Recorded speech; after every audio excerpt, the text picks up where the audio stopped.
Good afternoon or good evening, depending on where you might be. My name is Kevin Michael Grace, and this is the KMG show for Monday, December the 6th, 2021. A little bright, a little not very light. Oh, that's better. A little more lifelike, I think. First up, addicted to panic, which is the situation that our elite is in now. The question is, will they be able to escape while saving themselves?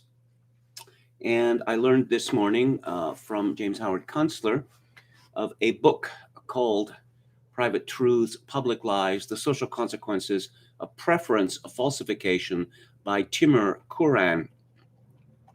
Preference falsification, according to the economist Timur Kuran, is the act of misrepresenting one's wants under perceived social pressures. It happens frequently in everyday life, such as when we tell the host of a dinner party that we are enjoying the food when we actually find it bland. In Private Truths, Public Lives, Kuran argues convincingly that the phenomenon not only is ubiquitous, but has huge social and political consequences, drawing on diverse intellectual traditions, including those rooted in economics, psychology, sociology, and political science. Kuran provides a unified theory of how preference falsification shapes collective decisions, orients structural change, sustains social stability, distorts human knowledge, and conceals political possibilities. A common effect of preference falsification is the preservation of widely disliked structures. Another is the conferment of an aura of stability on structures vulnerable to sudden collapse. When the support of a policy, tradition, or regime is largely contrived, a minor event may activate a bandwagon that generates massive yet unanticipated change. In distorting public opinion, preference falsification also corrupts public discourse and hence human knowledge. So, structures held in place by preference falsification may, if the condition lasts long enough, achieve increasingly genuine acceptance. The book demonstrates how human knowledge and social structures co evolve in complex and imperfectly predictable ways without any guarantee of social efficiency. Private Truths, Public Lies uses its theoretical argument to illuminate an array of puzzling social phenomena. They include the unexpected fall of communism, the paucity, until recently, of open opposition to affirmative action in the United States, and the durability of beliefs that have sustained India's caste system. So Kunstler writes this morning, his column is called A Brief History of Epic Madness, Mass Madness, rather. The thesis called Mass Formation Psychosis, put forward lately by the Belgian psychologist Matthias Desmet, goes a long way to explaining the disgraceful mind effery that Western civ has fallen for in our time, promulgated by a thinking class that descended into abject madness. It is well worth reviewing. The descent was provoked by the existential anxiety over the collapse of techno-industrial economies and the end of progress as we've known it. Have you noticed it was the self-styled progressives who went the craziest? As Dr. Desmet lays it out, the disconnectedness of contemporary life, its lack of meaning or purpose for many, leads to unendurable anxiety. All that inchoate fear seems desperately to attach itself to some real object, something or some force that can be comprehended, fought, and triumphantly overcome. Finding such a target produces an intoxicating sense of communal connection, purpose, and meaning, driving actions that are often crazy and also absolutely impervious to rational debate. The angst in America was well established by 2016. A beaten down middle class suspected that left of center politicians did not have their interests at heart after years of offshoring their jobs, and they managed to elect their avatar, Donald Trump, over the obviously unsympathetic globalist Hillary Clinton, who snootily tagged her opposition the deplorables. Even so, the polls had her ahead by a mile. Then, by some weird twist of fate, she lost a few crucial counties in Midwestern states she hadn't bothered to visit, and was reportedly too plastered after midnight on election night to come down and console the troops at campaign headquarters. The shocking election outcome instantly deranged the nation's entire managerial class. and its thinking out loud interlocutors in the news media and on campus. The golden golem of greatness, as I like to call Trump, was the perfect target for their animus. Threatening to drain the swamp, he would shatter their hard won power privileges and deprive them of their well worn grifts, such as the various revolving doors between big money and its regulators.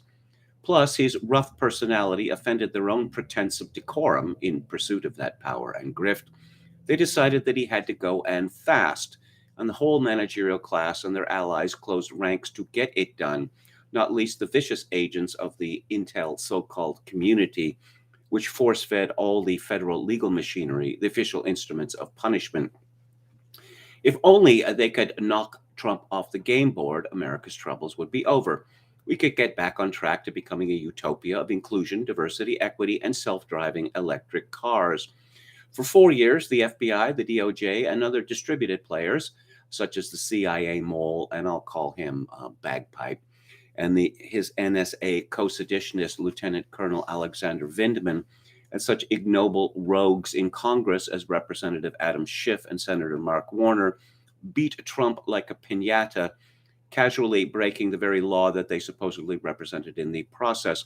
This punishment was accompanied by a growing repertoire of cult-like rituals, especially around race and gender hustles, with rich opportunities for the new behavior called virtue signaling, which was essentially a game of collecting brownie points for status-seeking purposes in the new moral hierarchy of the woke.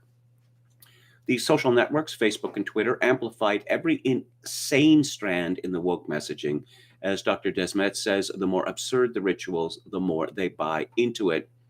The demonic opposition to Trump and all the games issuing from it produced the characteristic intoxication of mass formation psychosis.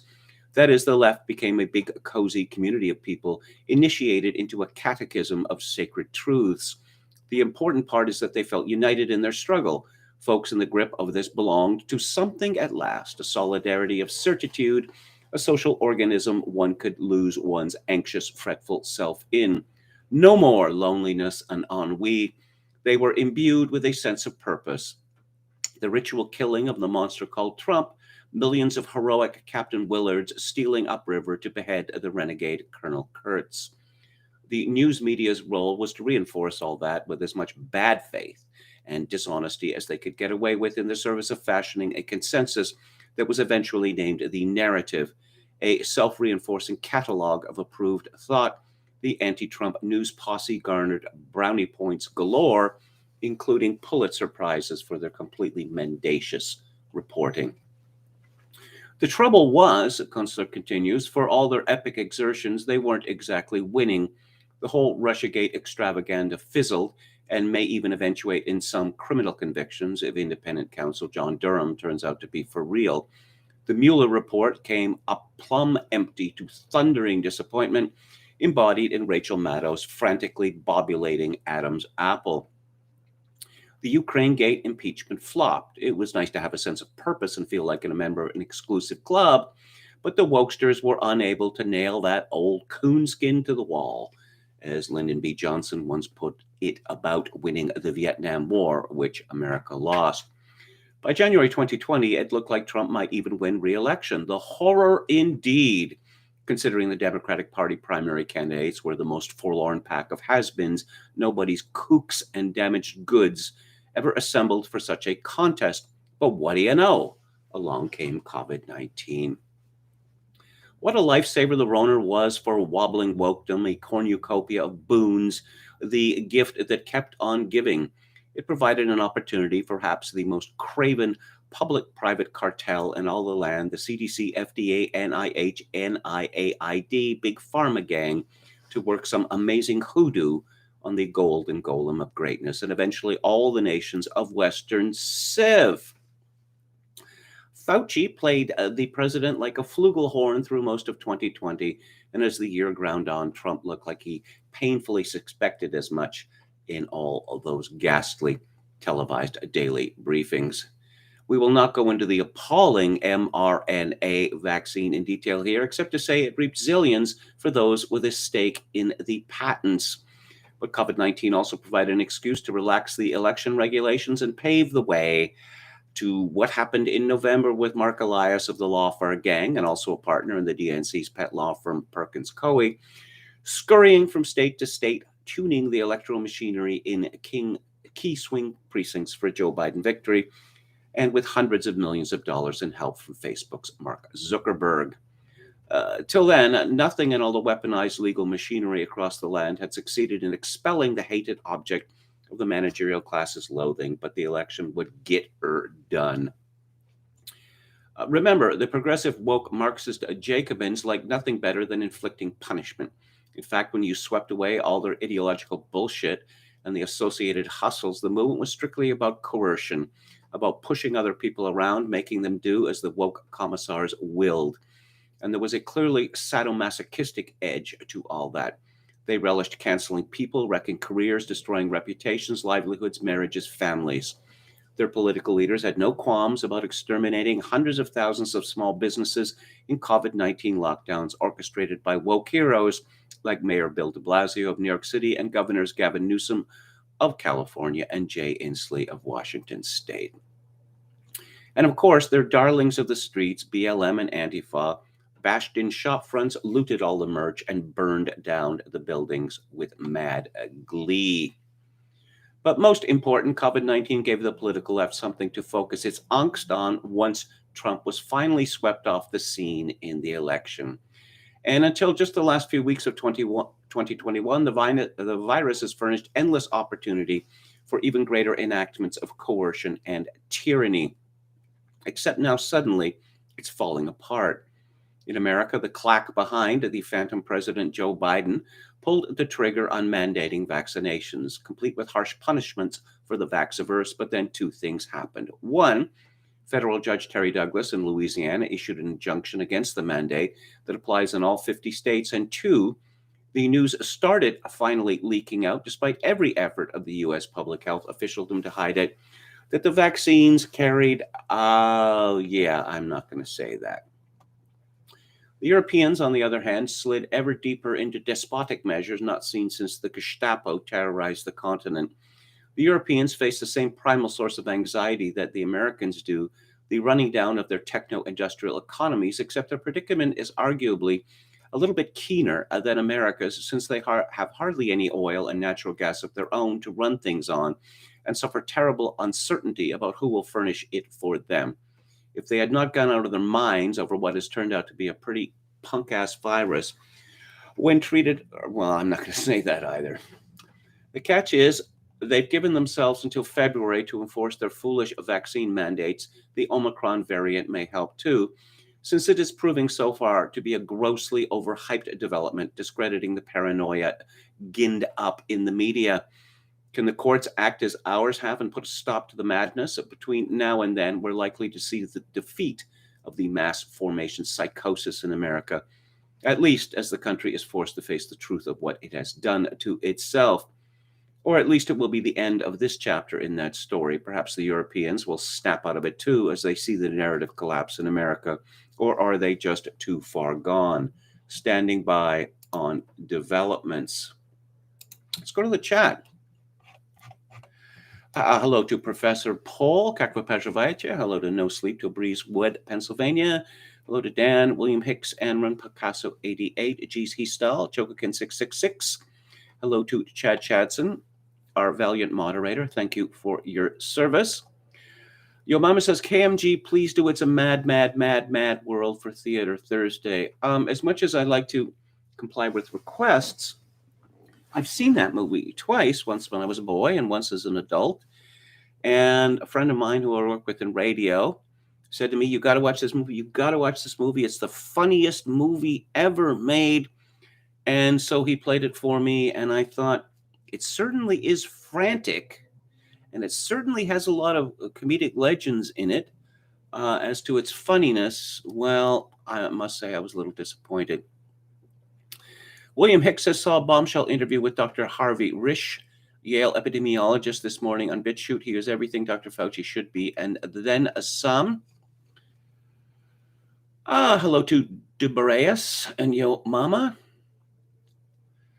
Chokokin 666 says, I read a story about a female astronaut sabotaging the ISS, the International Space Station. Have you guys heard this? I have heard it. Apparently, Russia is thinking of criminally charging an American female astronaut who it is alleged punched a hole in the International Space Station because she wanted to go home early. Something about a boy. Yes. Enron does not like Stanley Kramer. Yo Mama says, because I'm a 31-year-old wizard in the hellscape of 2021, I need something in my life.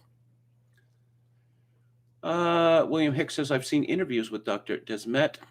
Steven Costanza says she was Russian. Really? I'm looking at, in my mind, a picture of this woman. There's that other incident, though, which apparently there was the space theft, emptying a bank account.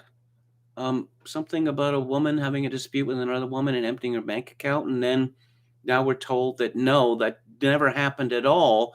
The other woman made up the story in order to disgrace astronaut number one. I recall back in the glory days of American space exploration that astronauts, they were all male then and they were all members of the military. They tended to get pretty squirrely after about a week. And I don't really think it's such a good idea to send women in space. Oscar Toe says Republicans think they could just run some very tactful politician who will somehow trick the media into liking them now that Trump is out of the picture. No, not going to work. Hello to Dan Allison. Okay. Omicron is weaker than expected, not life-threatening, says DeBrays. That's good news, by the way. Enron says, in fairness, it has some laughs, a few of them even big, but it is just too long, and much of them don't hold up. Perhaps I'm wrong.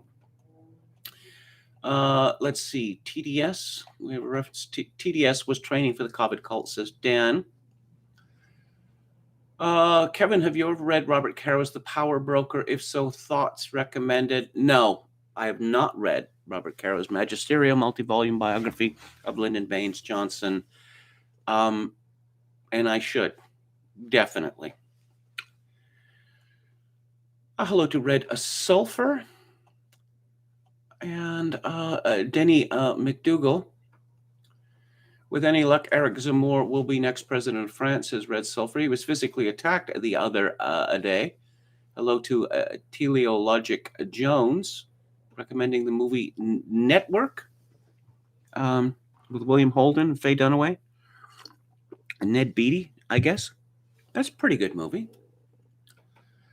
Kevin, the guy you retweeted on GF2 has it wrong. Freda was only worth killing to a monster, which is what Michael was at the end of Godfather 2. He did try to get Michael and his family killed. He did betray him. Anyone says, damn, Kevin and I are really agreeing on movies of late. LOL. Stephen Costanza says, oh, she was American. That makes sense now. I like Apocalypse Now. Picasso 88 says that it's really a dog's breakfast, that movie. There's some really good things in it, which I think come from John Milius. The movie is disastrously structured because Martin Sheen goes completely nuts at the very beginning when the story about it is supposed to be about his slow descent into madness as he travels up the river towards Colonel Kurtz, and Marlon Brando's casting unspeakable. What's the documentary called made by Coppola's wife? Much, much better, but then everyone says that, right? Dr. Ned Name says, women in space. Ashley Man Bravo says, have you seen the articles in the British mainstream press attributing heart cases to post-pandemic stress disorder? Yes. Yes, I have. I'm getting Hollywood Sweet for free right now. Watched a really bad erotic thriller called Cold Sweat with Shannon Tweed. Shannon Tweed was sort of like the cut price Dorothy, Star 88 film. They were both Canadian Playboy playmates. Pretty girl, she was. Um, she's married to Gene Simmons. Yikes.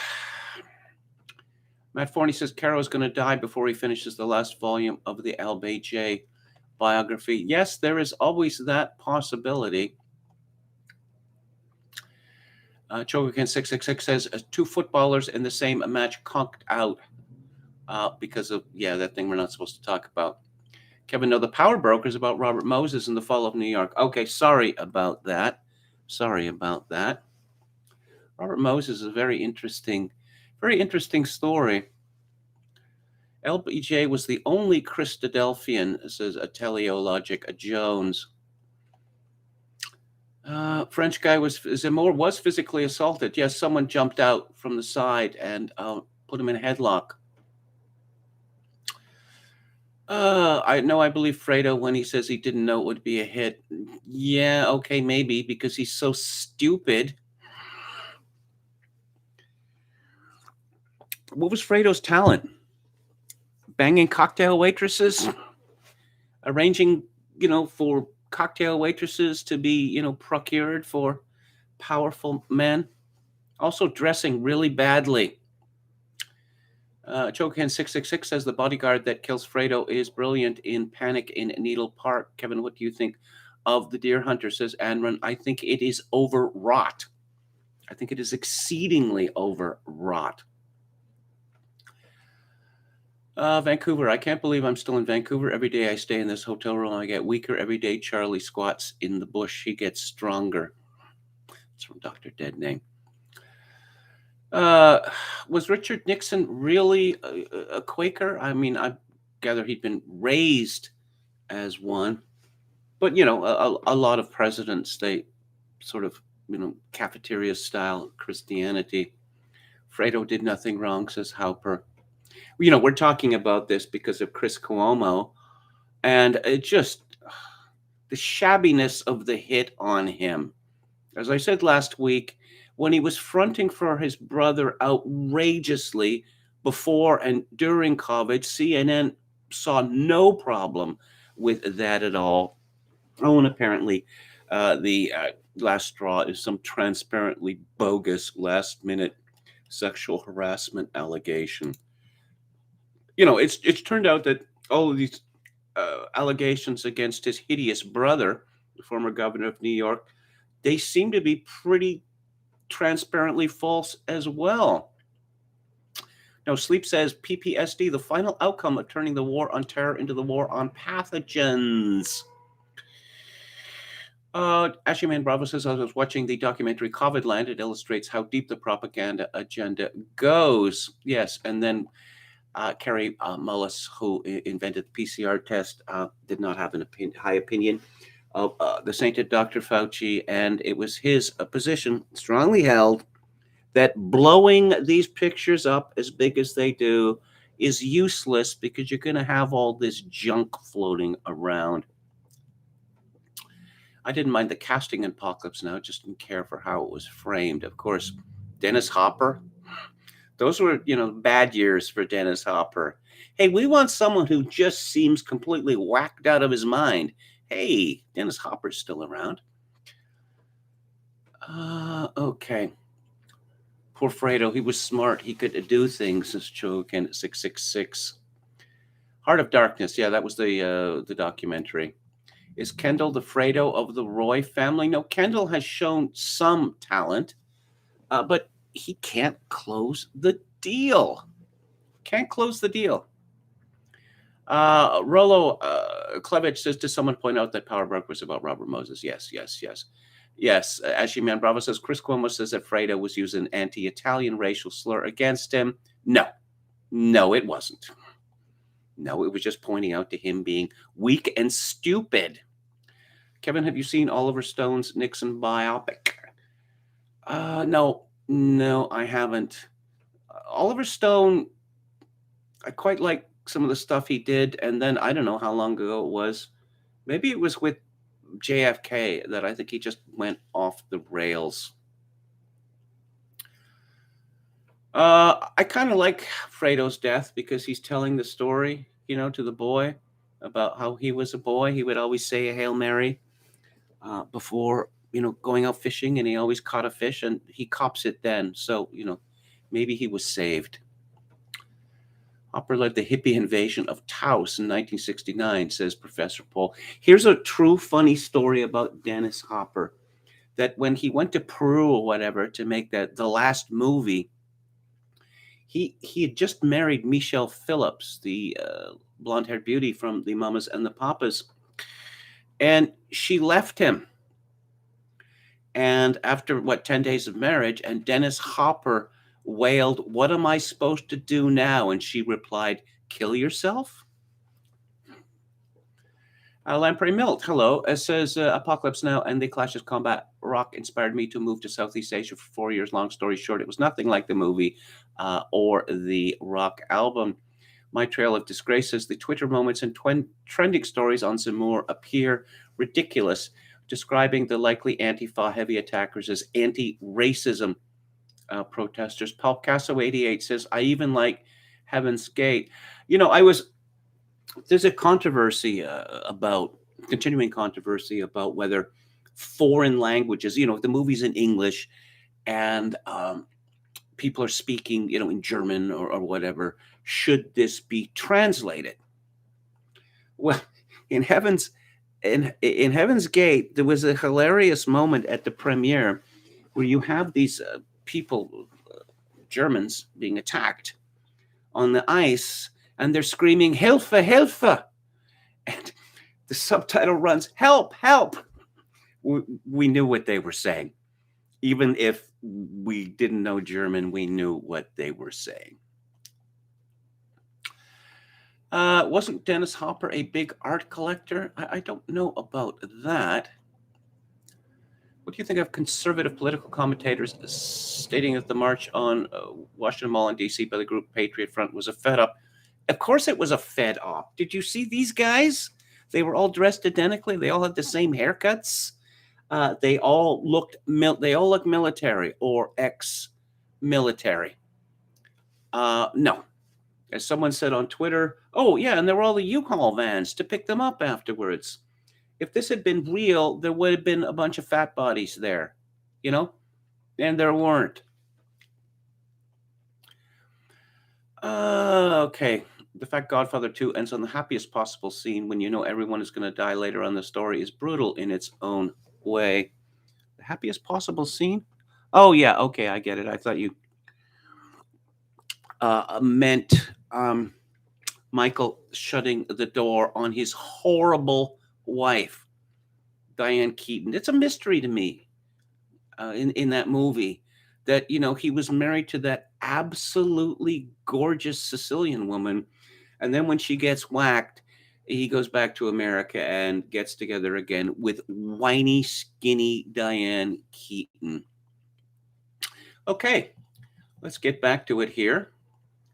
And, oh, yeah, let's say you want to talk about misinformation, disinformation. This is from, Bloomberg Wire. How a vaccine side effect database sowed doubt in vaccinations. One of the greatest, though least discussed challenges of the pandemic has been effective public health communication. In other words, everything you know is wrong.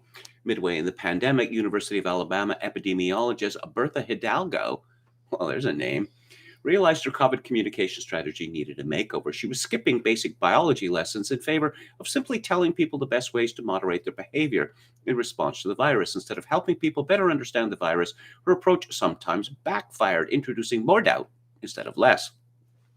My method was, these are the facts and this is what you need to do, she said. What she quickly learned was that people didn't have enough base knowledge to accept what she was presenting as fact. A lot of people have forgotten what they learned in high school, in science in high school or college. She said, in other words, everyone who disagrees with me is ignorant.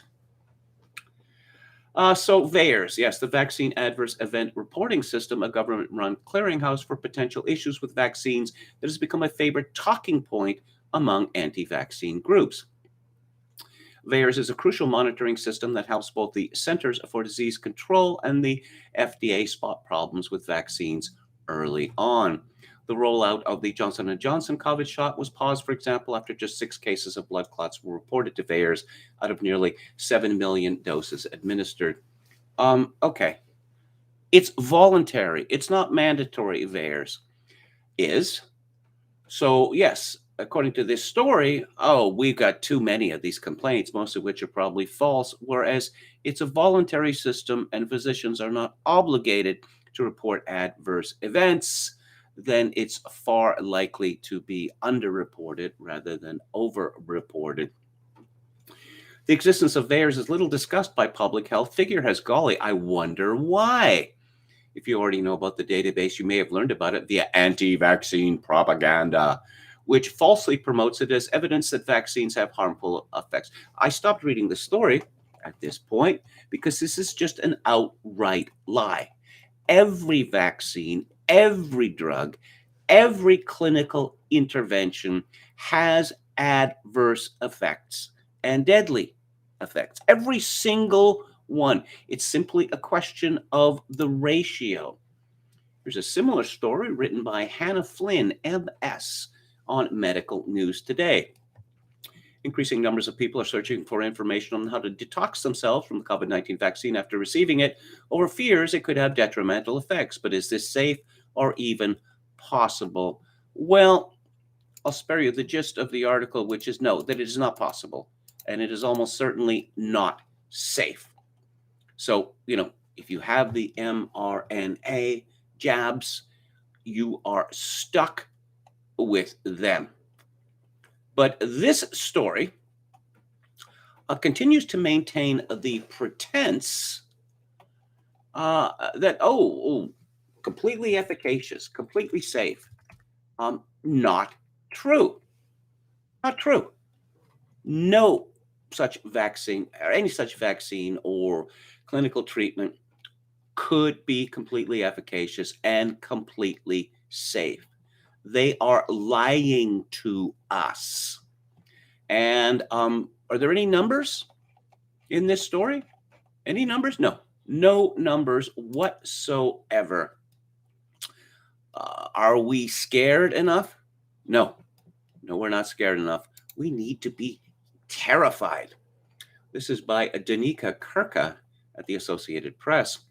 One of the scientists behind the Oxford AstraZeneca COVID-19 vaccine is warning that the next pandemic, I can hardly wait, may be more contagious and more lethal unless more money is devoted to research and preparations to fight emerging viral threats. I mean, like gain of function experiments?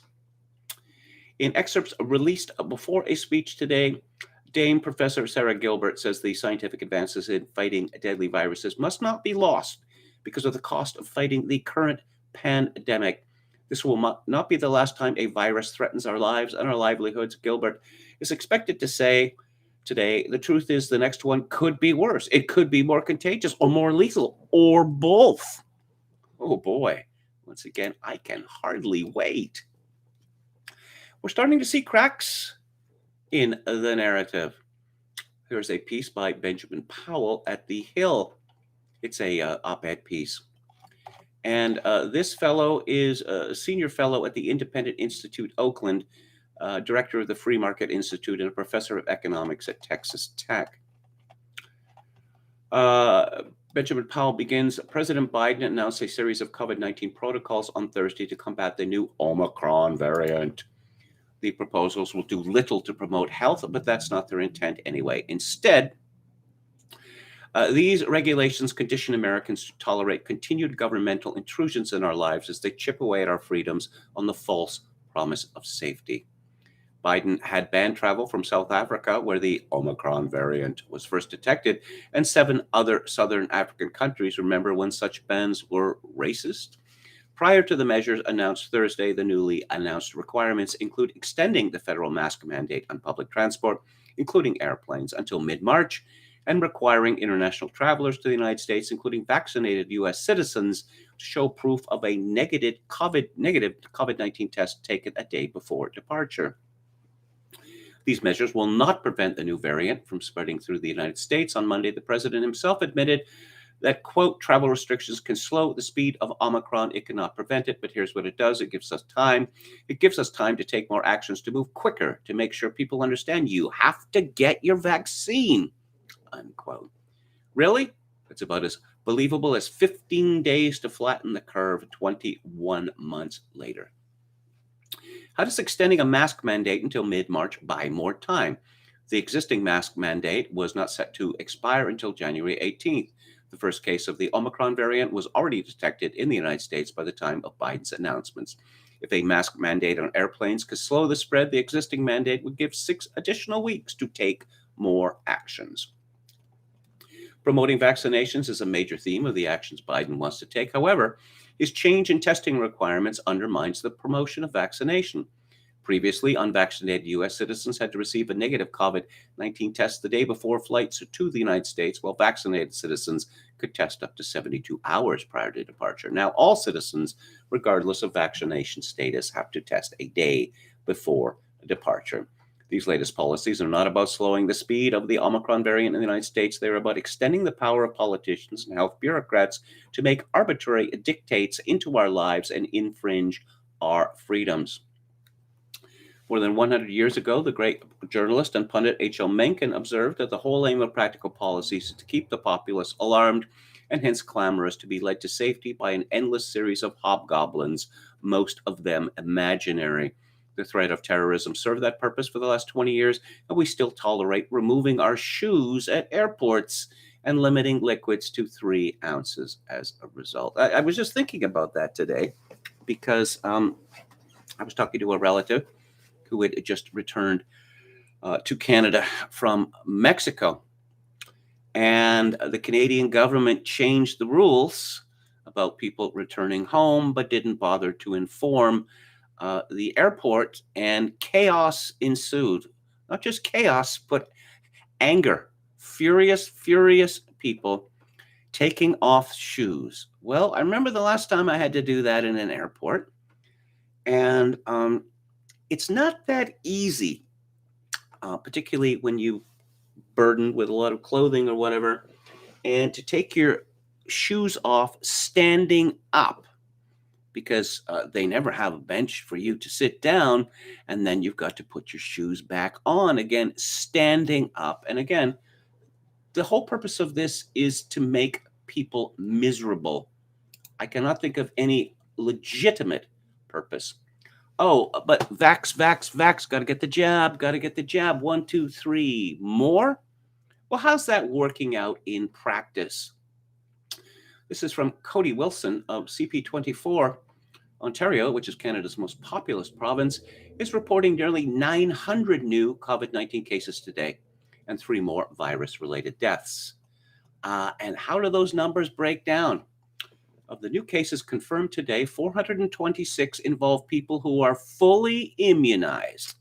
373 are in those who are unvaccinated.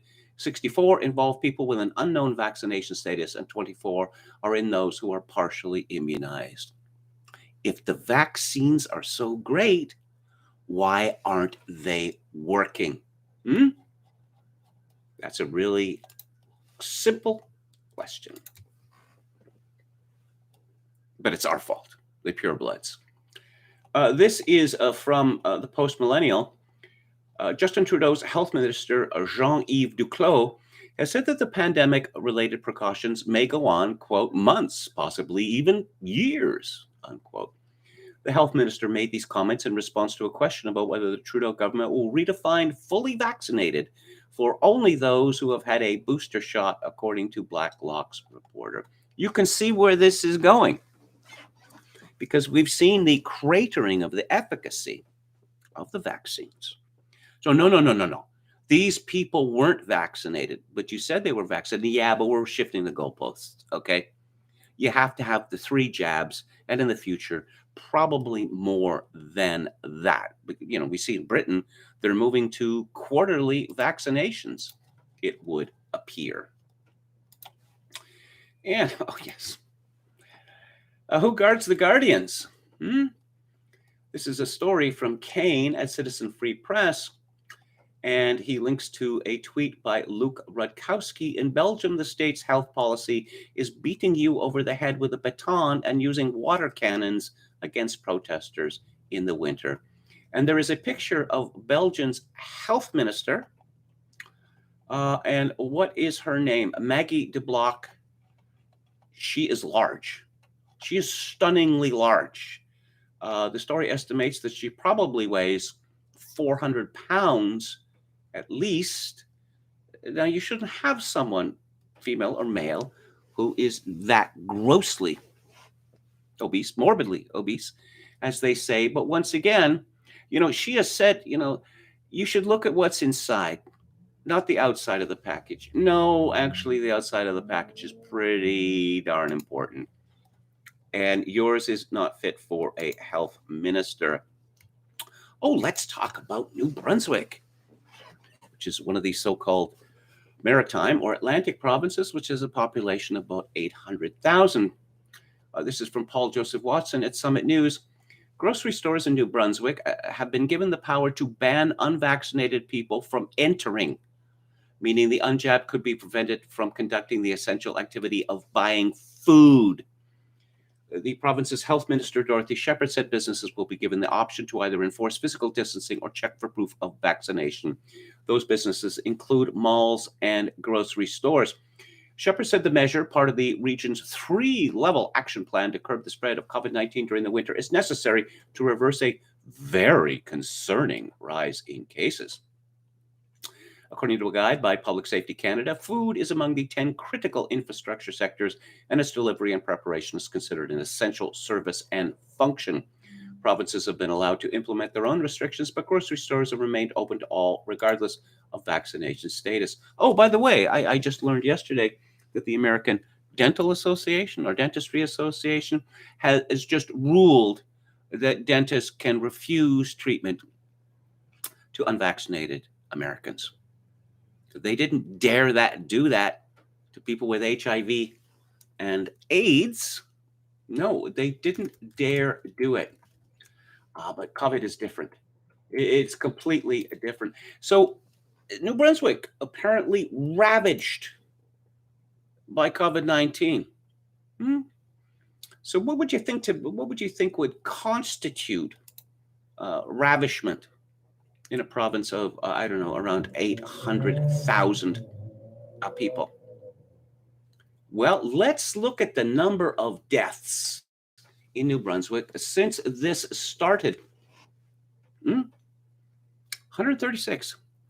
136 deaths over almost 2 years, about 6 per month. These people are evil and crazy. There is no other way to put it. Oh, yes, and come on, let's go, Omicron. Come on, step up. You've got to step up, Omicron. And certainly Supriya Dwivedi, who was a columnist at the Toronto Star, believes so. Omicron variant shows we're stuck in a perverse Groundhog Day-esque loop. Interestingly enough, that movie was, I was watching some of it today on one of the free channels that they give me. They keep giving me different ones, and that, for a couple of weeks, then they move on to new ones.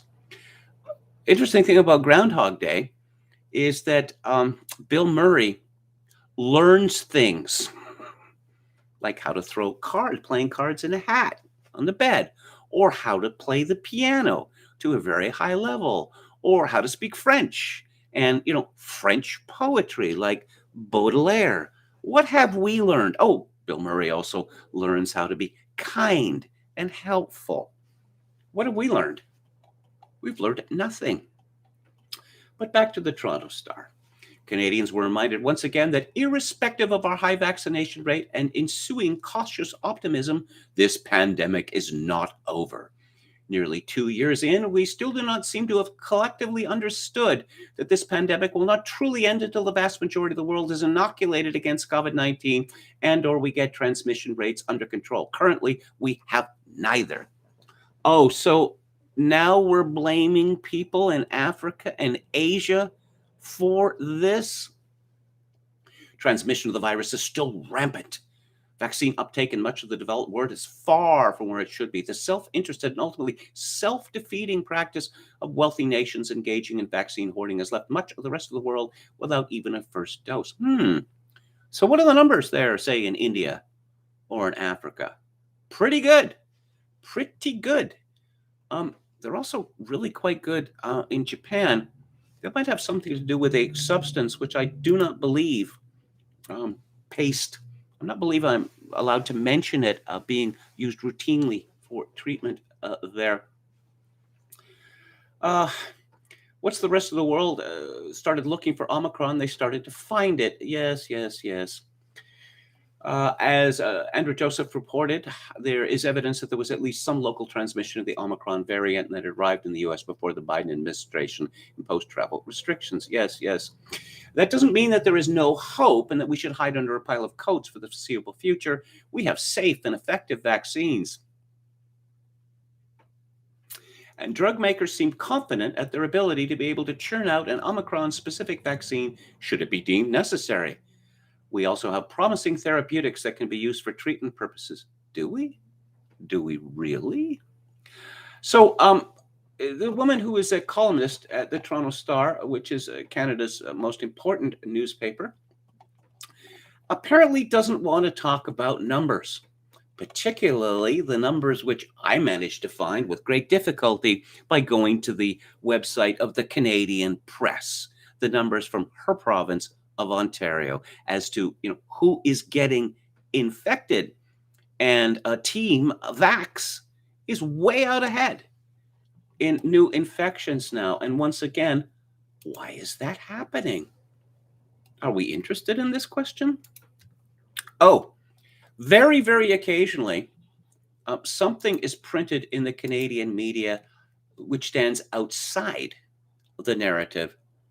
And the result is that every media person in my country goes insane, screaming and shouting, and how dare they? And this was no less than the Canadian Broadcasting Corporation. This is a piece by Alan Richards, and he is a privacy lawyer in Toronto, and it is titled, "On COVID Restrictions, Our Governments Keep Firing Up the Gaslights and Shifting the Goalposts. If you give the government an inch on your rights, they will go for the mile every time." Listen closely, and one might be able to discern the unmistakable sounds of our elected and unelected officials frantically firing up the gaslights and moving the goalposts on COVID restrictions and vaccinations. It was a precipitous but inevitable shift from 2 weeks to flatten the curve to get the jab or lose your job, and unsurprisingly, there is still more to come. Met the provincial vaccination targets? Great, but now it's time for a booster. Ready for the temporary vaccine passport system to expire? Sorry, we need to extend it through spring. Proving once again, yes, they will go for the mile every time. Less than a year ago, government and public health officials touted vaccination as a panacea to end the pandemic. It's safe, effective, and allow the country to put COVID behind us, we were told. To that end, citizens were encouraged, prodded, and eventually threatened to get their shots, with holdouts demonized by politicians at all levels. Yet in Ontario, even as the province exceeded by weeks its vaccination and case number targets of the government's phased reopening plan, citizens were offered only breadcrumbs in return, moving up phase 3 reopening by just a few days with no plans at the time for a complete reopening. And now, with new case numbers in Ontario essentially split evenly between the unvaccinated and fully vaccinated, and questions about waning vaccine efficacy, the goalposts shift again with the rollout of booster shots elsewhere in the country and calls for expanded eligibility. One does not need to look hard to guess what the next step will be across Canada. In Israel and France, the definition of fully vaccinated was changed to include boosters. Those 6 months out from their second dose or first booster are now considered unvaccinated, and their vaccine passport privileges suspended. There is, of course, the popular rebuttal that these goalpost shifts are entirely above board as the science evolves. But that exposes the flaw inherent in government's COVID response. For nearly 2 years, debate and dissent from burdensome COVID restrictions has been short-circuited with demands that citizens trust the science, a modern take on debate diffusing exhortations to support our troops during the war on terror. Every infringement on citizens' privacy, mobility, autonomy, and conscience rights has been justified by officials in the name of the infallible technocratic might of the science. But when proven wrong, or more importantly, unpopular at the polls, that formerly rock-solid science on which officials acted is simply dismissed out of hand. Policymakers, however, cannot on one hand demand unyielding adherence to science, and then down the road simply hand wave away their previous demands on the ground that their knowledge or political fortunes have evolved. Indeed, officials have shown they are not above apparent falsehoods to further their aims. Last week, Ontario's Chief Medical Officer of Health, Kieran Moore, justified the immunization of children between the ages of 5 and 11 by claiming hospitalization and case counts for that age group were increasing. Yet, according to Ontario's own data, there had been 0 hospitalizations in that age group in the past 2 weeks at the time of Moore's statement. Unless public opinion turns sharply against government overreach, we will continue to live in an artificially prolonged state of emergency, beholden to the whims of bureaucrats and elected officials. Well, bravo, Alan Richards. Some Canadians might remember the name, or some Americans might remember the name Charles Adler. Just a blustering blowhard who was in the talk media game in both the United States and Canada for decades. And he is furious that the CBC allowed this op-ed to run. Oh, and I'm looking at his background picture here on his Twitter account, and he has a sticker on his nose which says, "I'm COVID-19 vaccinated." Well, good for you, sweetie. He is just so very upset about this. And, okay. Cancer is not contagious. Can we say the same about stupidity? He says. Because Marjorie Taylor Greene had tweeted, every single year more than 600,000 people in the U.S. die from cancer. The country has never been shut down. And yes, let's see if I can get to if the number of infections from 17% of the population is the same as it is from 83%, the threat is not equal. That dangerously misleading factoid doesn't meet the CBC News standard. Calling it opinion doesn't make it honest. You either respect your readers or you don't. Yeah, well, let's see how these numbers change as they continue to change. As the efficacy of the vaccine continues to wane, and there's perhaps something else going on there which probably would not be wise for me to speak of. I spent a lot of time over the weekend looking at COVID panic, and that's quite a world these people live in. Save us, government, please save us. Please take away all our rights. We don't deserve them. We don't, because I don't know, we've angered the COVID god or something. A woman in Canada called Nora Loreto, I don't know how it's pronounced. My Heart is Correct, socialist, one half of Sandy and Nora.com. COVID book out due December 1st. Feminism book out 20. Okay.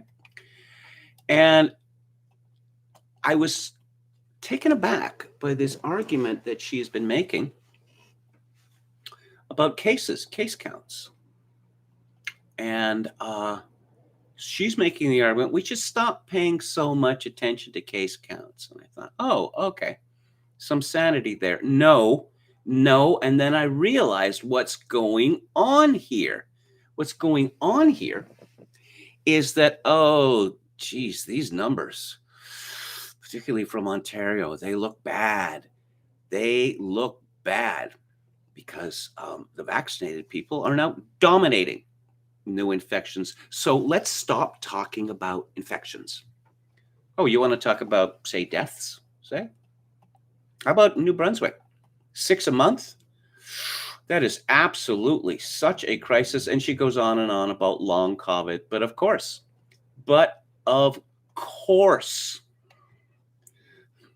it's the new chronic fatigue syndrome, is what it is. And what we're starting to see amongst the zero COVID panic porn merchants is they are devolving into a state of self pity.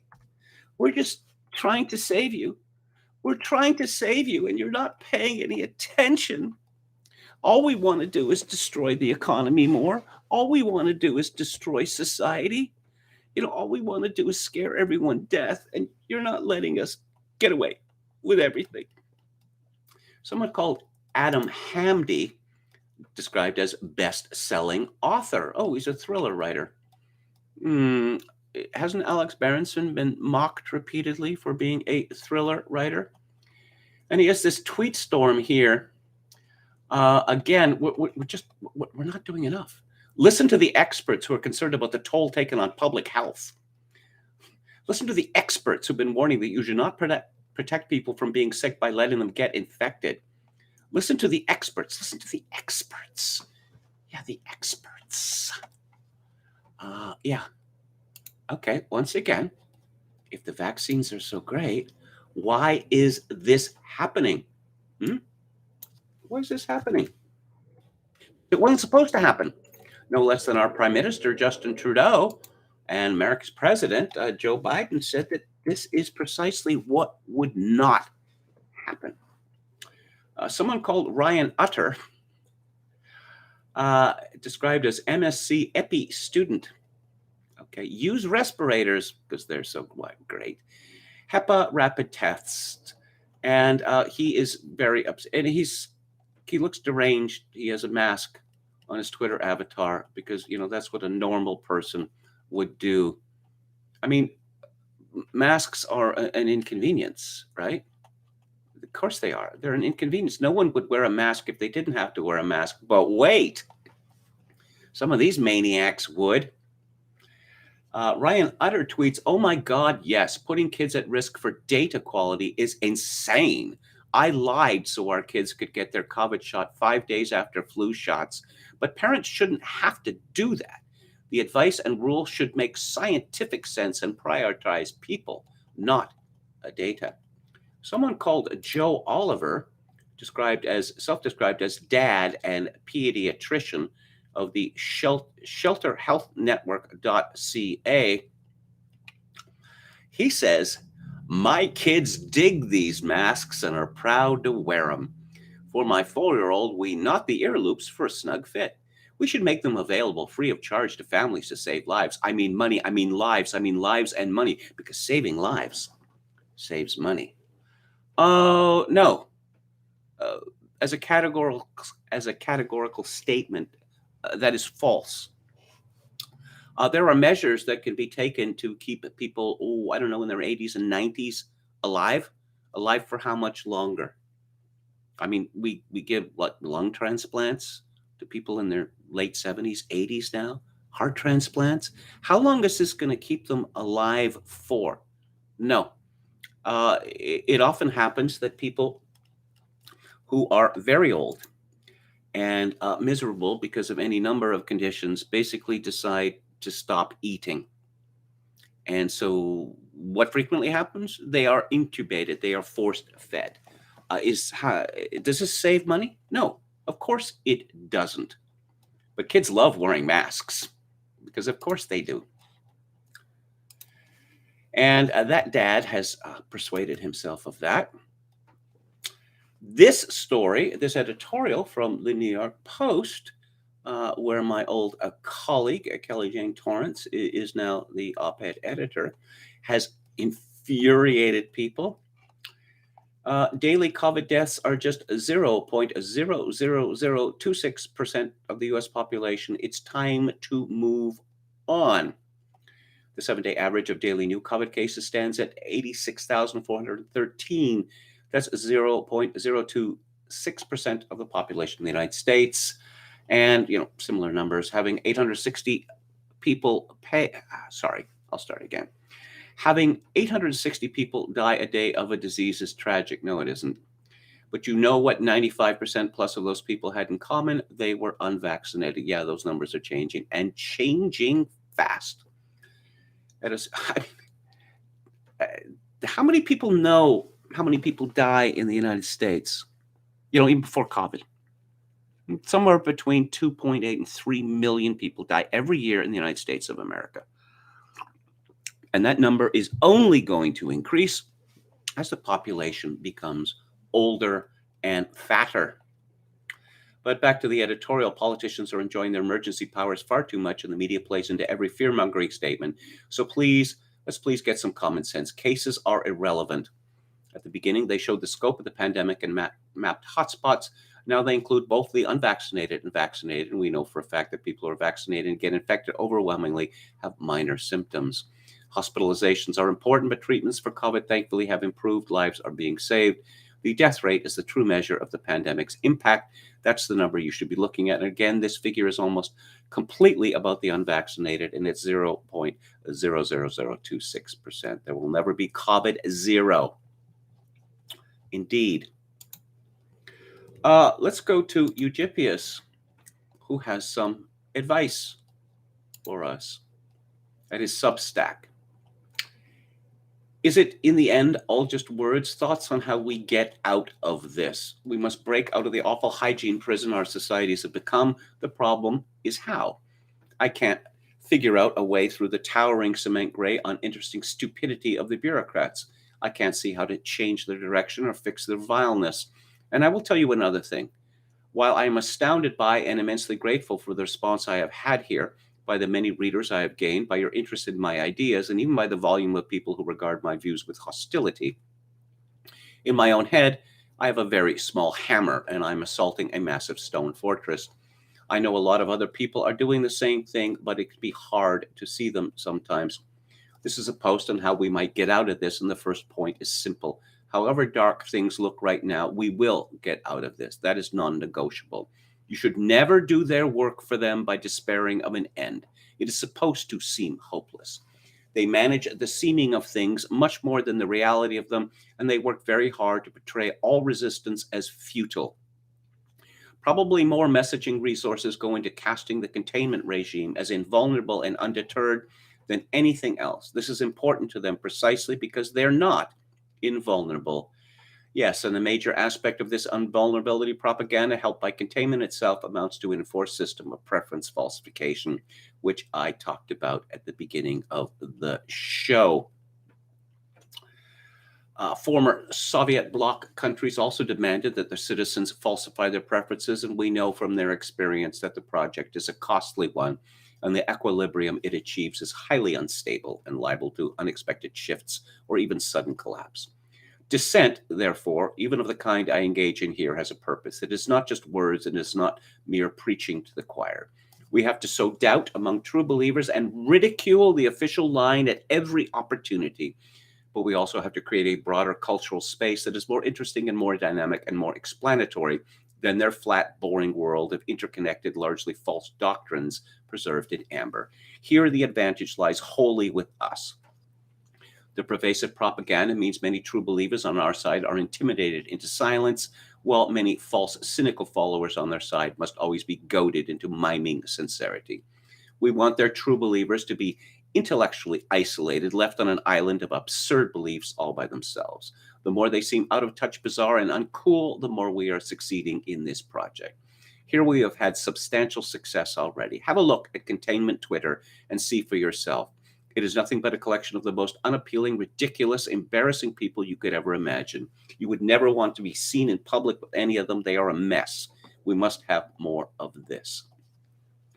Many object that our arguments are simply ignored or papered over by regime propaganda, and that nothing we say here gets anywhere. It's also common to hear about the futility of protests, and I've been known on occasion to express pessimism about the possibilities of legal challenges. This is the wrong view to take. They have to win every day, and we only have to win a few times. This is the great asymmetry at the heart of all dissident movements. It is why we seem small and powerless, and yet they act with such inordinate rage and fear against the points we make. Once they acknowledge more than a handful of our arguments, once high courts uphold more than a few challenges, once a protest somewhere causes a country to back down on vaccine mandates, it is over for them. But it is a long way from here to there, and we can't expect to get there immediately. Right now, we hope above all to increase the costs of containment and universal vaccination policies as much as possible. We want governments to pour more efforts into dumb fact checking, into awkward propaganda, and into enforcement. All of this has to be as expensive as we can make it. Most of our governments have already fully committed their resources. Effort spent on propping up lies is effort that the regime cannot spend on something more lucrative and interesting to them. So that is what we can do. But the truth is that there are natural forces working also on our side every minute. We aren't alone in this. All of nature is bent against them. To begin with, what is happening now is a self-imposed crisis. It is a moment of transitional hysteria. I don't know what things will look like on the other side, but periodic unannounced seasonal closures and forced mass vaccinations have never been part of the natural order of human society anywhere. This will end. This winter, it has been harder for the press to work up the hysteria they achieved last winter, and last winter, they had to work harder to drive up the hysteria that they did during the first infections of March and April. Next year, if they want to do this again, it will be harder for them still. One of the reasons the press love variants so much is that they're desperate for novelty. Corona more and more threatens to become uninteresting. Here we encounter a simple truth of human psychology, that high levels of religious or ideological fervor cannot be maintained. These things wax and wane. The more intensely the initial mania is felt, the more likely it is to burn out before too long. The bureaucrats have been seized by the allures of containment ideology, and this has caused them to behave in a very extreme way. Sooner or later, however, their excitement will peak and begin to decline. They won't abandon their beliefs, but after a time, these beliefs will cease to be the most important thing to them. Corona will begin to compete with other priorities. Here, wokeness is an important comparison. A lot of Anglosphere faculty had long since signed on to the tenets of anti-racism before wokeness ever took off as a cultural phenomenon. They balanced their concerns for equity with other matters until George Floyd's death and the cynical press agitation set off a para-religious revival. They entered a period of intense manic excitement, and they are now coming down from that. The same thing will happen with containment. Already interest in lockdowns has steeply declined compared to spring or even fall 2020. The same thing will happen to the vaccines, I promise. We just have to hold on. Eugippius continues, remember always that it is an enormous help to us that none of this nonsense actually works. It is a complete joke, everything that they do. This makes containment, especially at the political level, a very awkward constellation of policies. As I've said before, containment hardliners can win temporary support for harsh closures, but these alienate reasonable people, and they also fail to do anything about infections, at which point hardline politicians find themselves in a self-isolating political death spiral. The CDU, Angela Merkel's center-right pro-containment party, was badly hurt precisely by this dynamic, and the new coalition government has moved very slowly indeed to take up the same disastrous policies because they know where they lead. Final reason to hope that this will end soon is more powerful but also less positive. For reasons I don't fully understand, the bureaucracies which rule over us have grown vastly more volatile and erratic over the past decade. This is probably down to informal changes that occurred after populist backlashes like Trump's election and Brexit. These encouraged tighter alliances among different bureaucratic factions in the press, the government, and academia. Before 2010, these different sectors functioned like semi-detached silos, and it was genuinely difficult for a single mania to sweep the whole system at once. I remember an exasperated university administrator in 2009 rolling her eyes at attempts by the World Health Organization to foment panic over the swine flu.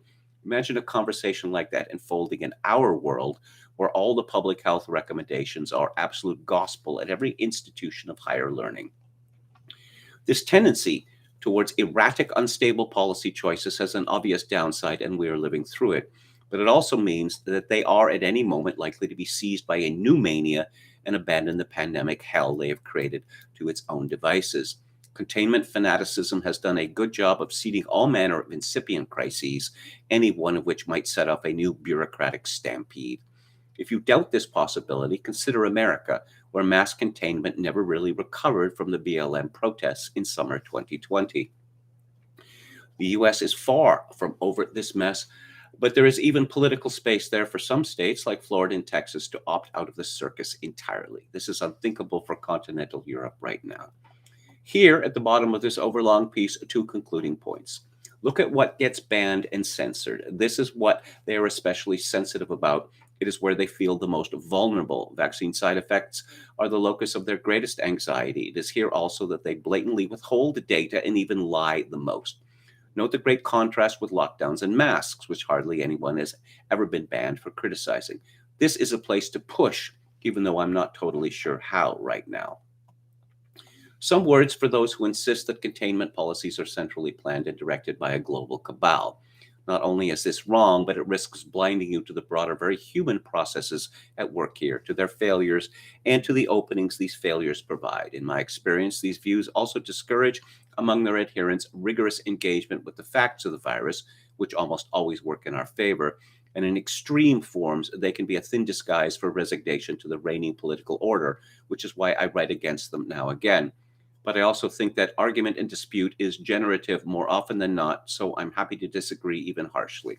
I want, above all, to avoid a uniformity of discussion of the kind they've created. And this is from the Substack, A Plague Journal by Eugippius, Eugyyppius.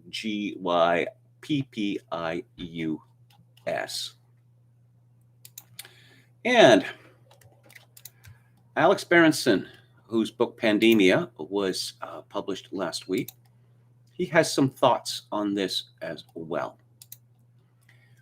In an essay called The God That Failed.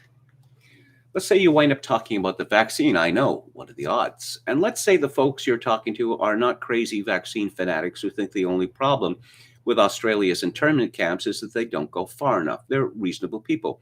Maybe they've even been vaccinated and are not sure about boosters, about what to do with their kids. They've heard nearly all COVID deaths in Britain are in vaccinated people, but they've also heard about the Centers for Disease Control report that the unvaccinated are at much higher risk. They've heard about the new variant too, of course. So many numbers, so much science. And despite the last 20 months, they still believe the public health authorities wouldn't exaggerate the threat of COVID or manipulate data to scare them. They are legitimately confused, and you have about 5 minutes before halftime is over to help them understand the truth. What do? First, don't talk about all-cause mortality. We don't know yet what's driving that, although I have some upsetting charts to drop soon, and it's just too weird and scary for most people to consider. Second, don't overwhelm them with a detail. Even trying to explain that the CDC changed the definition of a vaccine, and yes, the CDC sure did change the definition of a vaccine, may be tough. Instead, try one simple question, the simplest possible. The public health equivalent of Ronald Reagan's, are you better off today than you were 4 years ago? The question is this, if the vaccines work, what's going on? Remind them, we were almost a year into mass vaccination campaigns. Even before they began, public health experts and media and politicians explicitly and repeatedly promised that vaccines would end the epidemic if enough people took them. Now, the United States and especially Europe have vaccinated vast numbers of their citizens with mRNA and DNA vaccines that appeared hugely effective in clinical trials. In many European countries, over 90% of all adults are vaccinated. Yet not only has COVID not disappeared, many of those same countries, like Denmark, are now seeing record levels of infections. And deaths are soaring too. Deaths in Germany trail only last winter's peak. If the vaccines work, what's going on? And if they don't, why on earth would anyone not at very high risk from COVID agree to participate in further rounds of this, much less allow their kids to be vaccinated? One question, one that leads to 100 more. And yes, let's see how long they can keep this up. We're still hearing this in Canada, shouted from the rooftops or shouted from the laptops of the laptop class, that apparently the physiology of people in Israel, Ireland, England, and Scotland must be fundamentally different from that of the physiology of people in Canada. Oh, and other European countries as well, like Germany, to give one example, which is the most populous country. They're not going to be able to keep this up for much longer, and thank God that they aren't. And some people on the left coming out against this regime. The piece by Stavrula Pabst and Max Blumenthal at the Gray Zone, Flattening the Curve or Flattening the Global Poor, How COVID Lockdowns Obliterate Human Rights and Crush the Most Vulnerable. Oh, yes. Rules, rules, rules. So many rules. This is from Kane at Citizen Free Press. Keep your mask on, you drunk Scot. Shut up, I'm vertical drinking. Yes, vertical drinking, much to be preferred from horizontal drinking. Scotland 2021. On a table 1.8 meters away from the bar, by law, I must don a face mask for the journey to the bar for another pint. However, if I leave 1 centimeter of beer in the glass, I am vertical drinking and can approach and order and return mask-free, totally legally. That sounds legit, right? Again, from Kane at Citizen Free Press, and he's linked to a video by Cookie Cat 7, Jacinda Ardern, saying vaccine passports are to keep the unvaccinated safe from the vaccinated. Yes, it's come to this. I'm going to repeat this just so you don't get the impression that I misspoke. Jacinda Ardern saying vaccine passports are to keep the unvaccinated safe from the vaccinated. What's going on here? Is the idea that this is going to scramble and wrinkle our brains to the extent that I don't know. Is the sun still hot? Is it still dark at night? Because is anything true anymore? Oh yes, there's an English politician called David Lammy, who is a blustering buffoon, and he talks a lot about racism because he is of African descent. He is now the shadow foreign minister for the opposition Labour Party. This is from Stephen Wynne Davis from the Daily Mail. Meet the man Labour thinks can represent Britain abroad. New shadow Foreign Secretary David Lammy. Yes, he appeared on Celebrity Mastermind in 2003.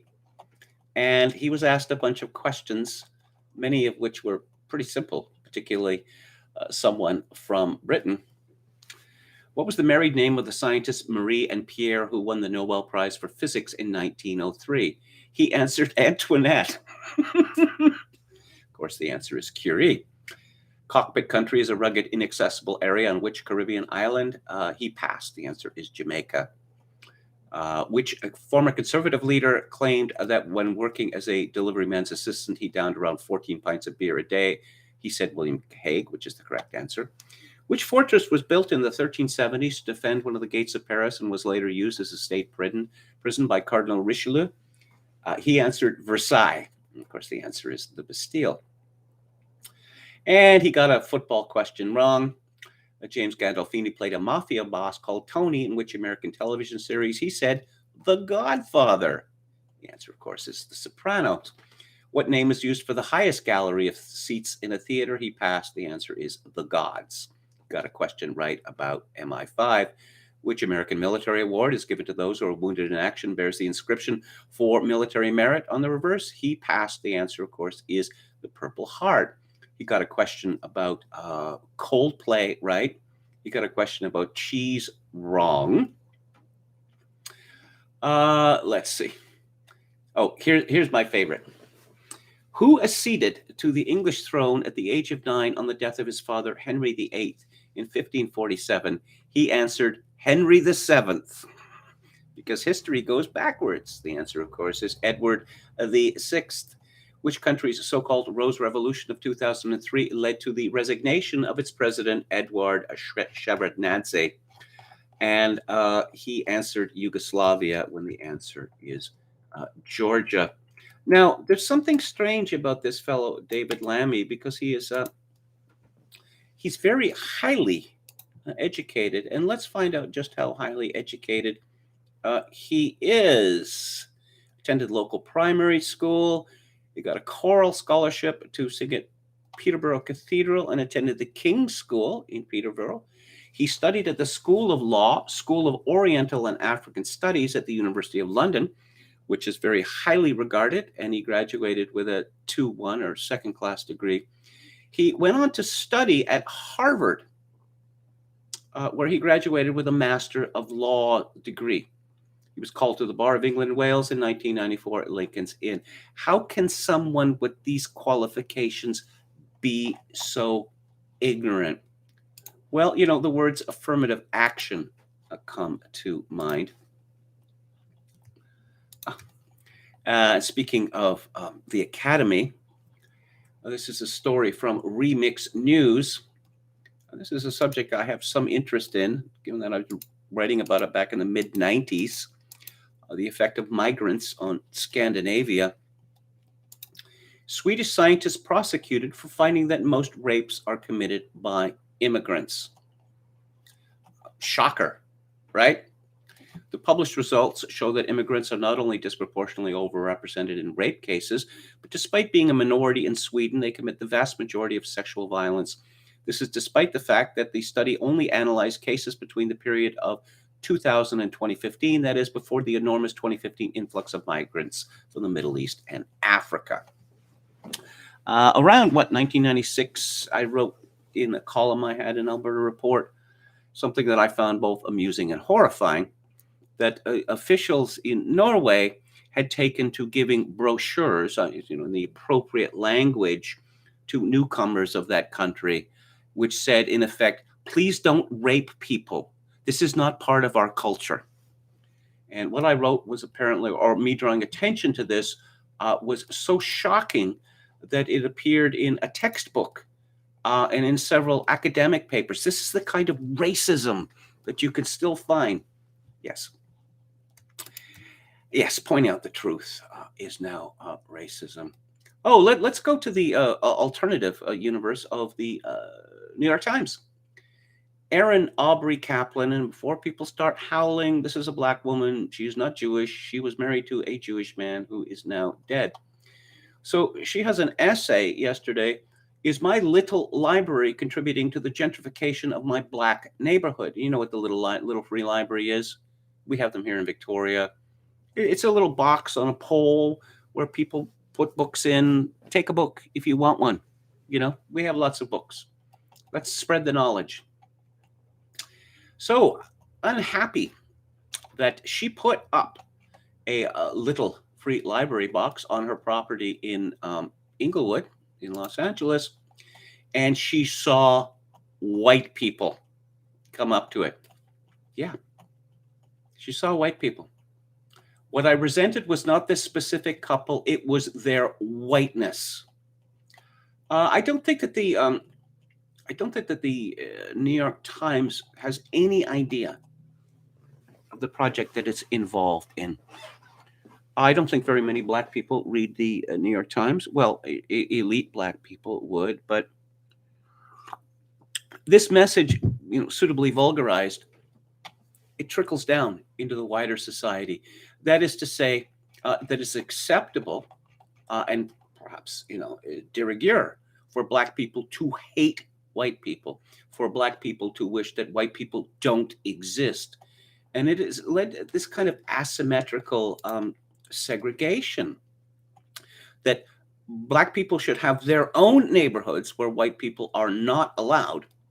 But on the other hand, Black people should be free to spend as much time as they want in white neighborhoods. And of course, white people are not allowed to object to anything that happens as a result. This is unsustainable. The New York Times seems to be determined to foment a race war in the United States.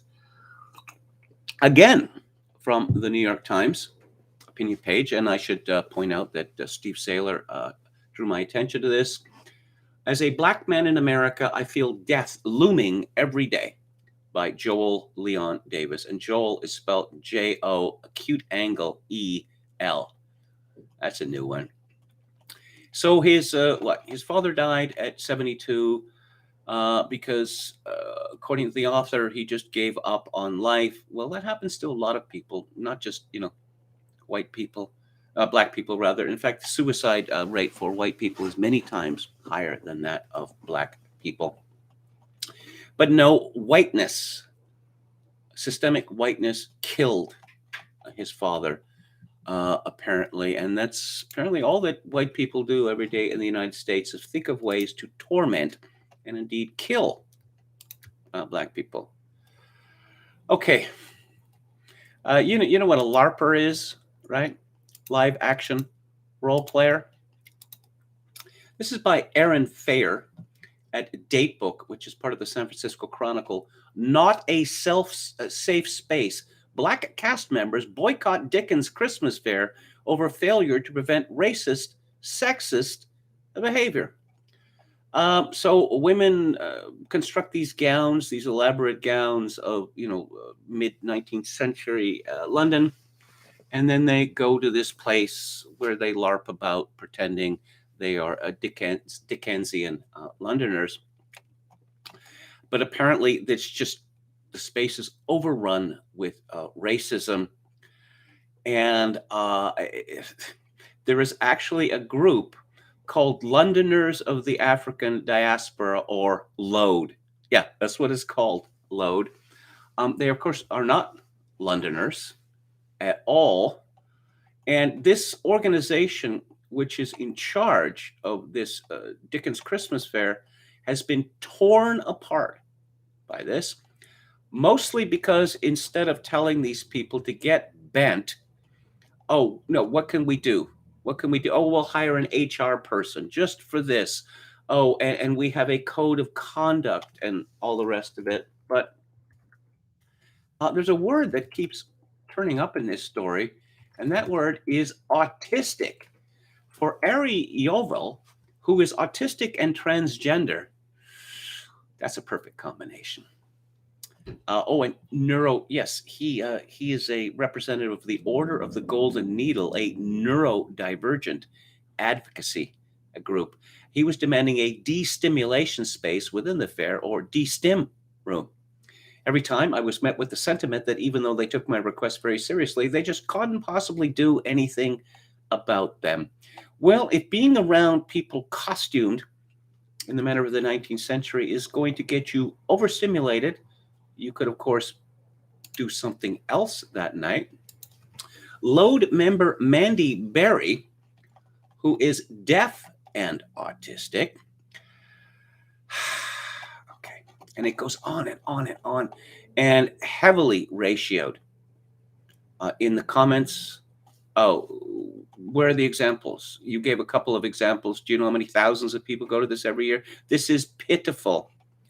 But this story was produced in partnership with Represent Collaborative, a San Francisco media initiative focused on issues of racial and social justice that works to produce stories about Black and Brown communities. So it's a puff piece at the behest of an activist group. Such is the reduction of the once mighty San Francisco Chronicle. Oh, and the migrant crisis in Europe, the Pope, Anti-Pope Francis, of course, has stuck his oar in that we are being terribly mean for not allowing our countries to be overwhelmed by rebarbative migrants from Africa and Asia who show up in our countries and immediately are goaded into telling us that they're not getting enough stuff and they hate our guts, and we need to be more like them, not the other way around. And I mentioned that every so often a story appears in the, it sounds bizarre that this could actually happen, but every so often a story appears in the Canadian media. Oh, I don't know. Actually, we've had 2 in a week, which is, it's bizarre, actually. But this was in the National Post. Oh my God, the howling on Twitter. And it is called, let me scroll up. Canada too quick to treat gender dysphoria in minors with hormones surgery, critics say. Other countries have taken a step back, and the critics' concerns are unexpectedly being shared by some leading figures in the transgender medical world itself. So, what do you think that the attitude? Well, we know what the attitude of the Federal Conservative Party, Aaron O'Toole, leader, is. We heart the sexual mutilation of children. So, what do you think the attitude of the progressive conservative government of populist and Mr. Common Sense Premier Doug Ford would be? Well, there is a bill before the Ontario legislature, and I'd appreciate that anyone who could would spread the word about this, because it is shocking. Apparently, the majority conservative government in the province of Ontario is all for this bill. It's called Bill 17, Gender Affirming Healthcare Advisory Committee Act 2021.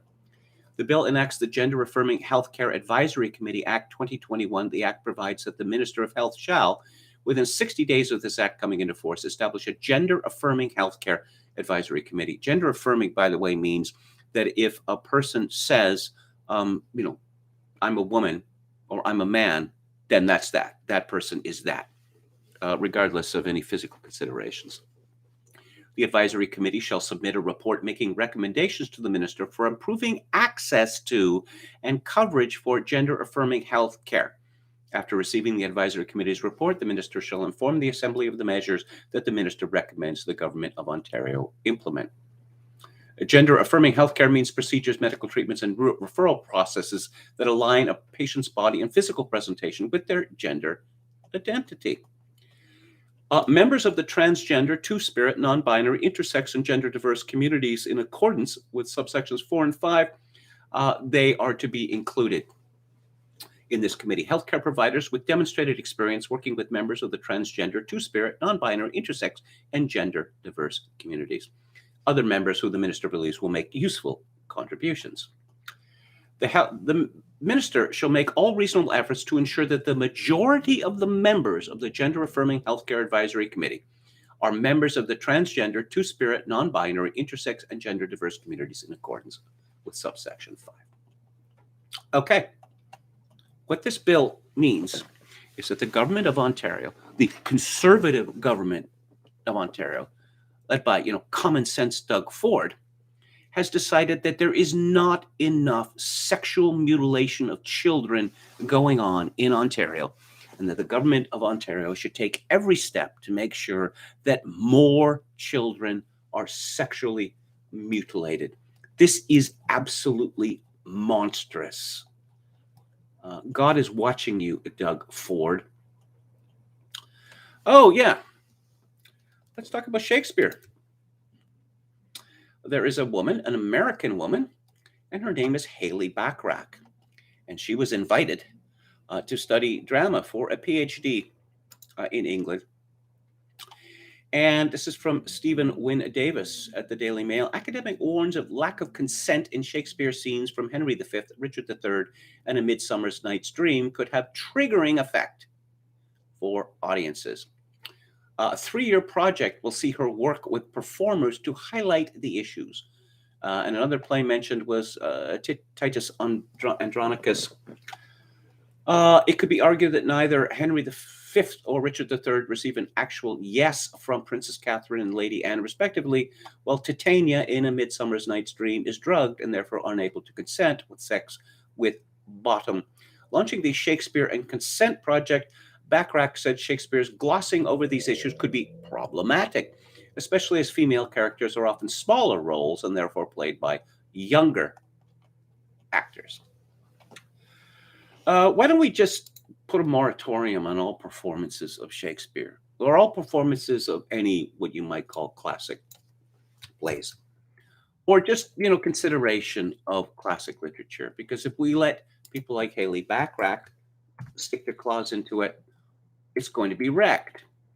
Haley Bachrach is, guess what? A lesbian.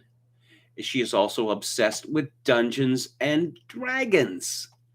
Oh, and she's part of a group which changes Shakespeare's plays to make them all about gay people.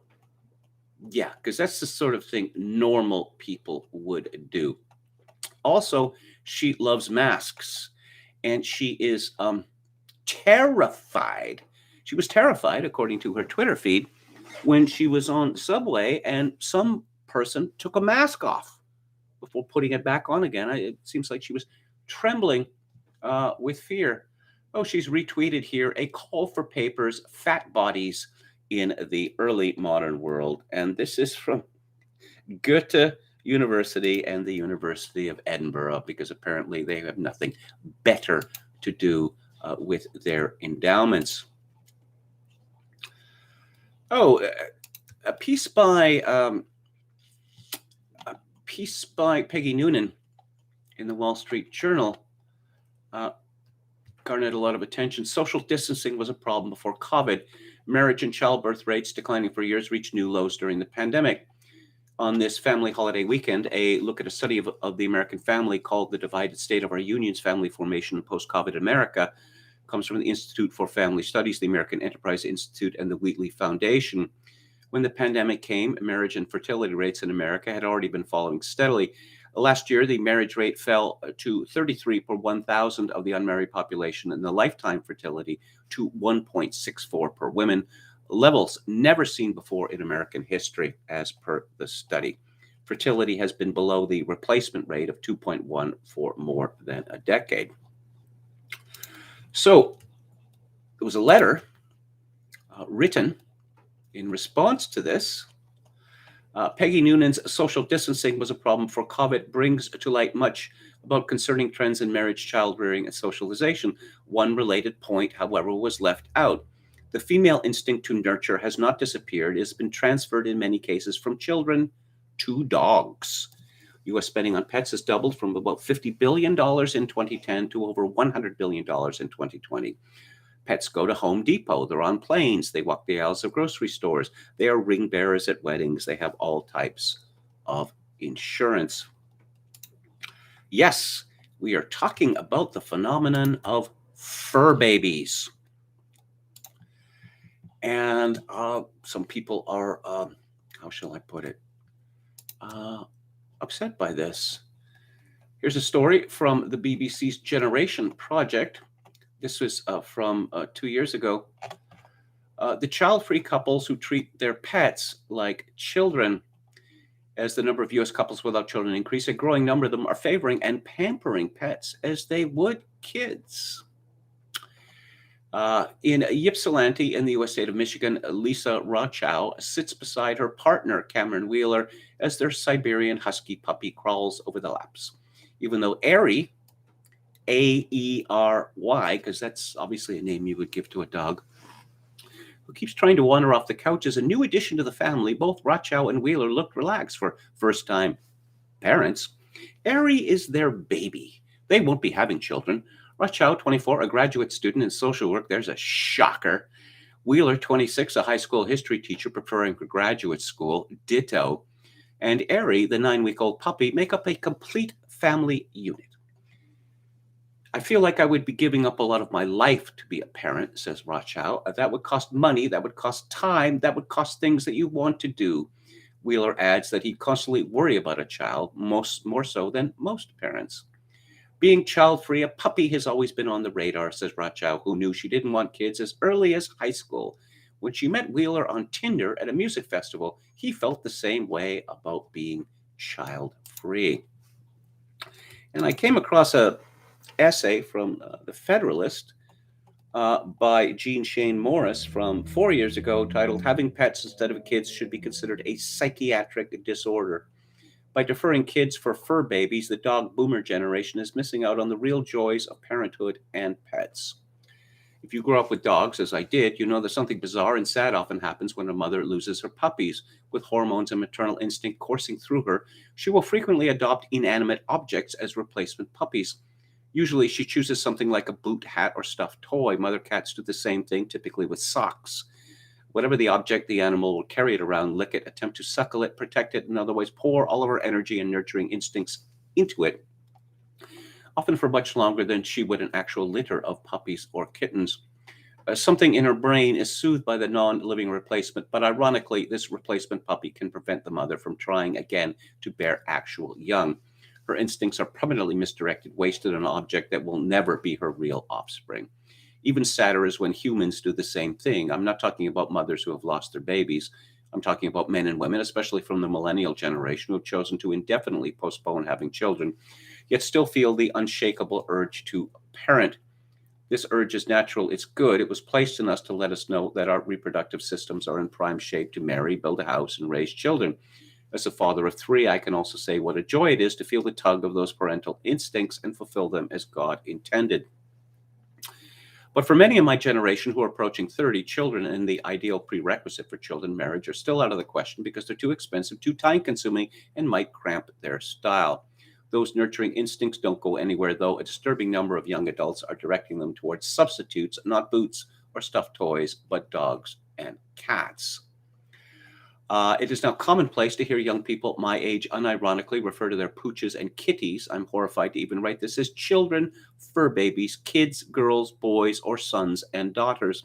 Likewise, it's not at all unusual to hear pet owners refer to themselves as pooch parents or mommies or daddies.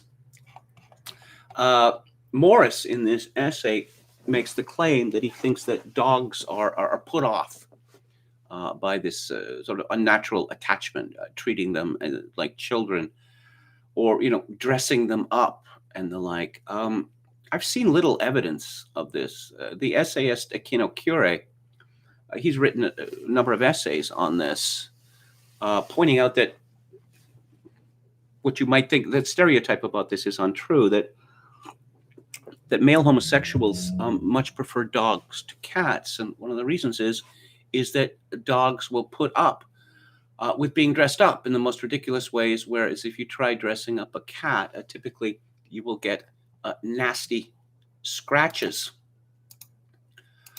But no, I mean, one of the things you see that goes with this fur baby phenomenon is we all know about love me, love my kid. It's considered very bad form now. You're an adult and you're visiting someone who has children, and they throw things at you, or they crawl all over you, or poke you in the eye, and that sort of thing.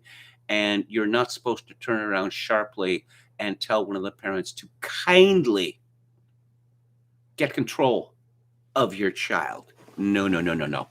But now it's the same with dogs. You don't love me, love my dog.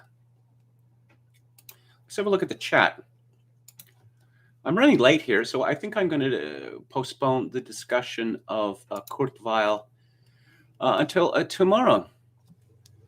Lamprey Milt says, Kevin, did you ever read my article for the love of dog? It is the most read article on the American Sun for 2021. I have read it, and thank you for reminding me of it. It reminds me of the calendar from Best in Show.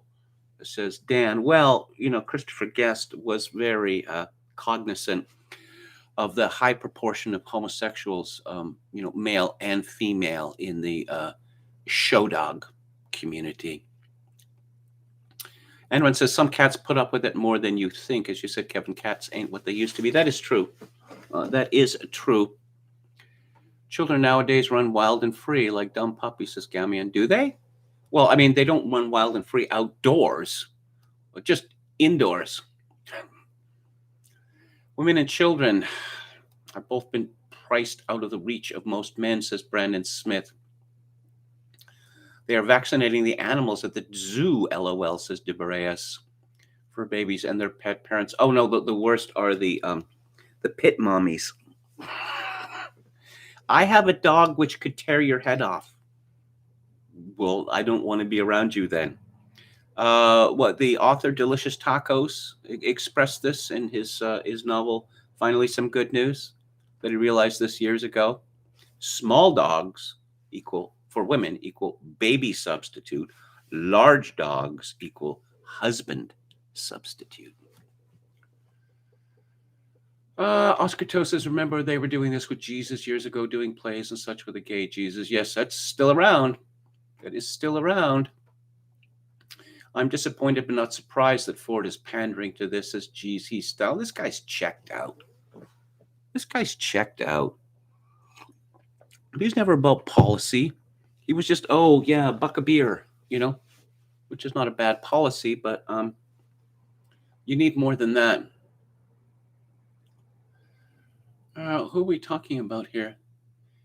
He called for a point of privilege at the Renaissance Fair. Matthew Heimbach is going to debate on the politically provoked YouTube. Okay, not interested. Chat is on fire today, says Dawn Willis. Going to give a book to the My Little Library and become an honorary white, says No Sleep.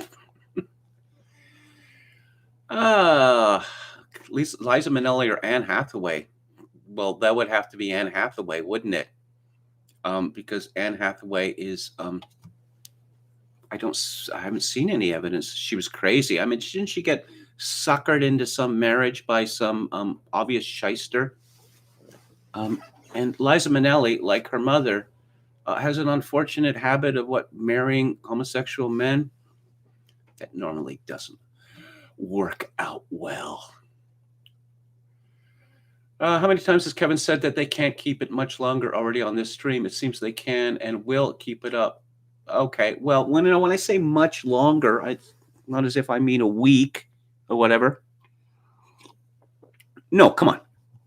I mean, as I say, it's possible that Jacinda Ardern saying that the purpose of vaccine passports is to protect the unvaccinated from the vaccinated. It's possible that maybe this will just, scramble enough brains so that, well, yes, of course. What else would they be for? It's possible. I don't think that it's likely. Okay, what am I going to talk about next? Let's talk about Succession. Now, I said last week, or perhaps for the last 2 weeks, that I've come to the conclusion that it's really time for Succession to start throwing some bodies off the troika. And it looks like we may be getting there. Okay. That pretty disturbing ending to last night's show. Let's say it's rather Sunset Boulevard-ish. Certainly in terms of photography, the famous classic opening scene of Sunset Boulevard. Well, we've seen Kendall just go down and down and down and down this season, and he's reached his lowest point yet. He's just given up. He wants out. His father had made a buyout offer, and of course, Logan is now so, he's now so alienated from his son that he was seriously, or it seemed, entertaining the possibility that his son would attempt to poison him to death. And in a scene that many people found shocking, I suppose I found it a little shocking. I also found it amusing. Logan summoned Kendall's son. They're in Italy, by the way, in Tuscany, for the wedding of Logan's second wife, remarriage of his second wife. So Iverson, yes, Kendall named his son Iverson after the creep basketball player, because that's the sort of thing normal people do, right? And he got him to eat some mozzarella cheese. Here, you like mozzarella? I don't know. This is the autistic kid. Well, no, try some of this. So he put it in his mouth. Do you like that? No, not really. But no. So the salad wasn't poisoned. And, Kendall was aghast at this. I suppose, it's possible. I have felt a great deal of sorrow and sympathy for Kendall. But just get down off your high horse. I'm a good person and you're not, he says to his father. You've been successful in the world because it's corrupt. Well, you just learned, like last week, that the world is corrupt? Really? And Logan says, quite reasonably, that I've been a success because I understand a lot of things about the world, things that you do not understand. And he just shoved the knife, the stiletto, into him about that hapless waiter that he killed. Yeah. How long do you think that he was in the water before he started taking in water in his lungs? 5 minutes, 3 minutes, 2 minutes, 2 minutes. That's a lot of time. Yes, and absolutely horrifying death.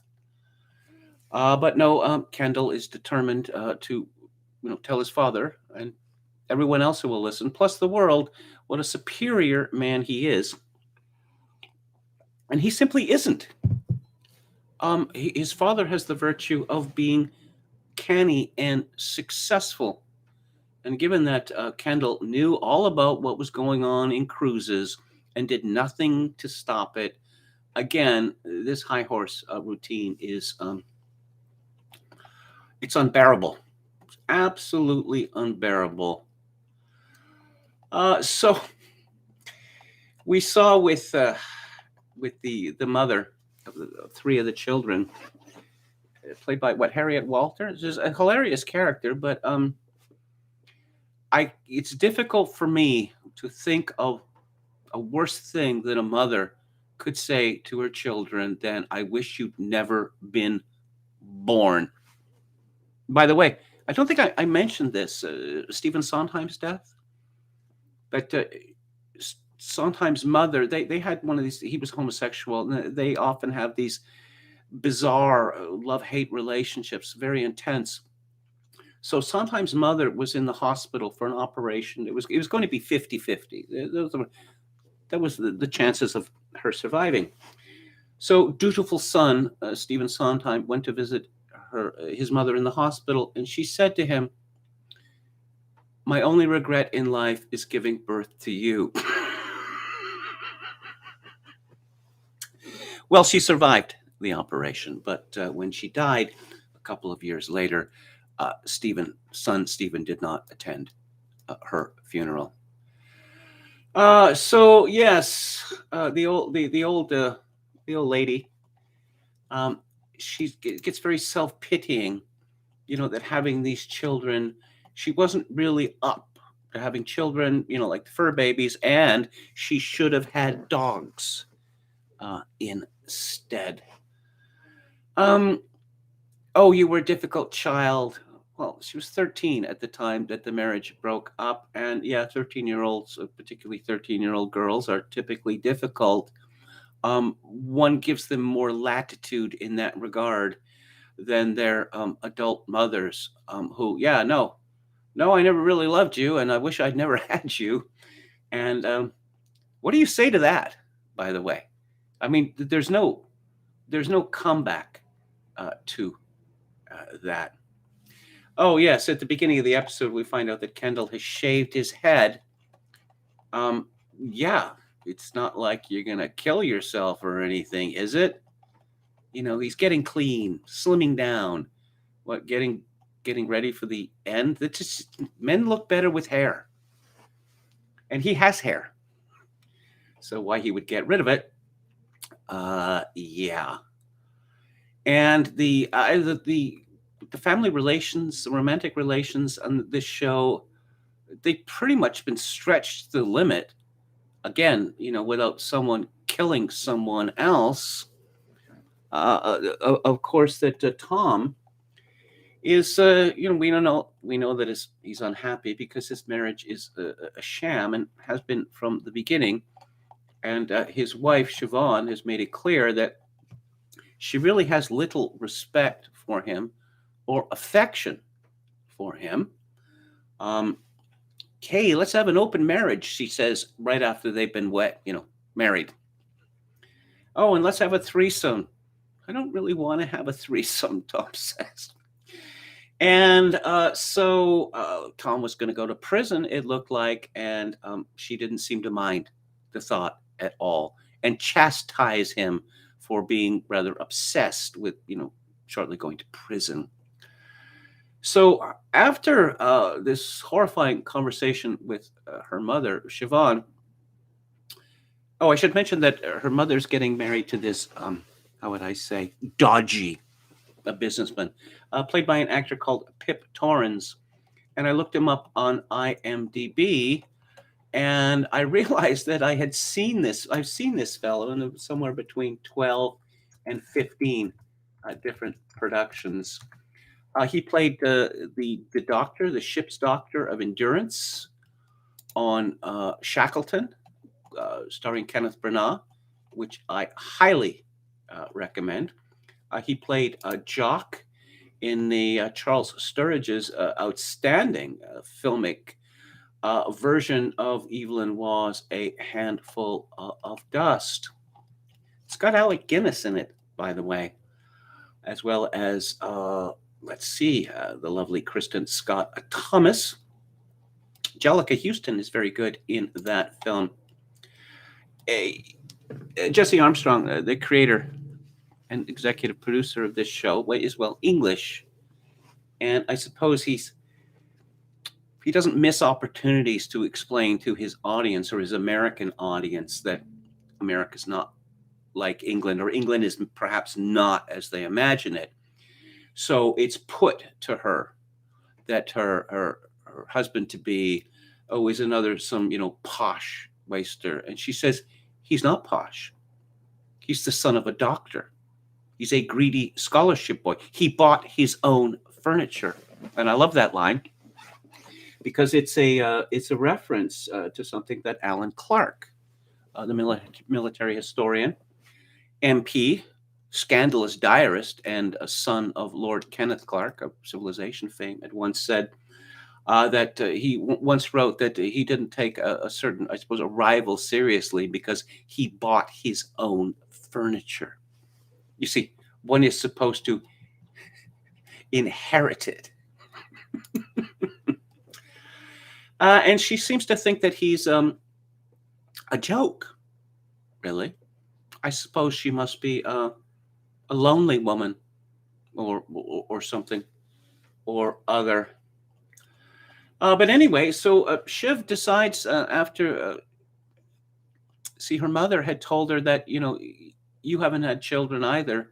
And that's a good thing because they've got the dog, which they keep in a cage, by the way, that you shouldn't have children either because you're just like me. And of course, we've known that Shiv is determined not to have children, and her husband, poor Tom, is not very interested in having sexual intercourse with her because he said it would be like, what did he say? It would be like throwing cake base at a brick wall. So after she's invigorated, Shiv is that, no, I'm not like that at all. I'm exactly the opposite of, what you told me I am based on close observation and family lineage, that I'm going to fight and I'm going to win. I'm going to become the CEO of this company. I'm going to show them all that I'm better than them. Oh, and by the way, I want a baby now. Yes, a spite baby. And interesting pillow talk there, spicy, as Tom said. Come on, let's do a little role play. You're not in my league, and you know it, and I don't love you. And yeah, Tom goes ahead with it. The next day he has regrets and says something like, perhaps you could think about the effect of the things you say to me, to my face, before you say them. But I suppose the big shocker here is that Romulus or Rome or Roman, I'm not really sure what exactly his name is legally. He just goes from strength to strength because we have this quirky Swedish software developer who has he rules the world in streaming, and so there is an attempt to take over this company, which will make him very, very rich and give him I don't know, synergies, I believe they call him. But he's a very strange fellow. Of course, Elon Musk, the comparison is made. Tweeting things, getting away with tweeting things that would have other CEOs, dragged before the SEC, or, perhaps, fined, large amounts of money.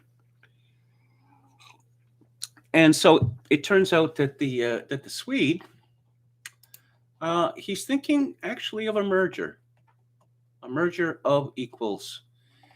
And Logan is very old school.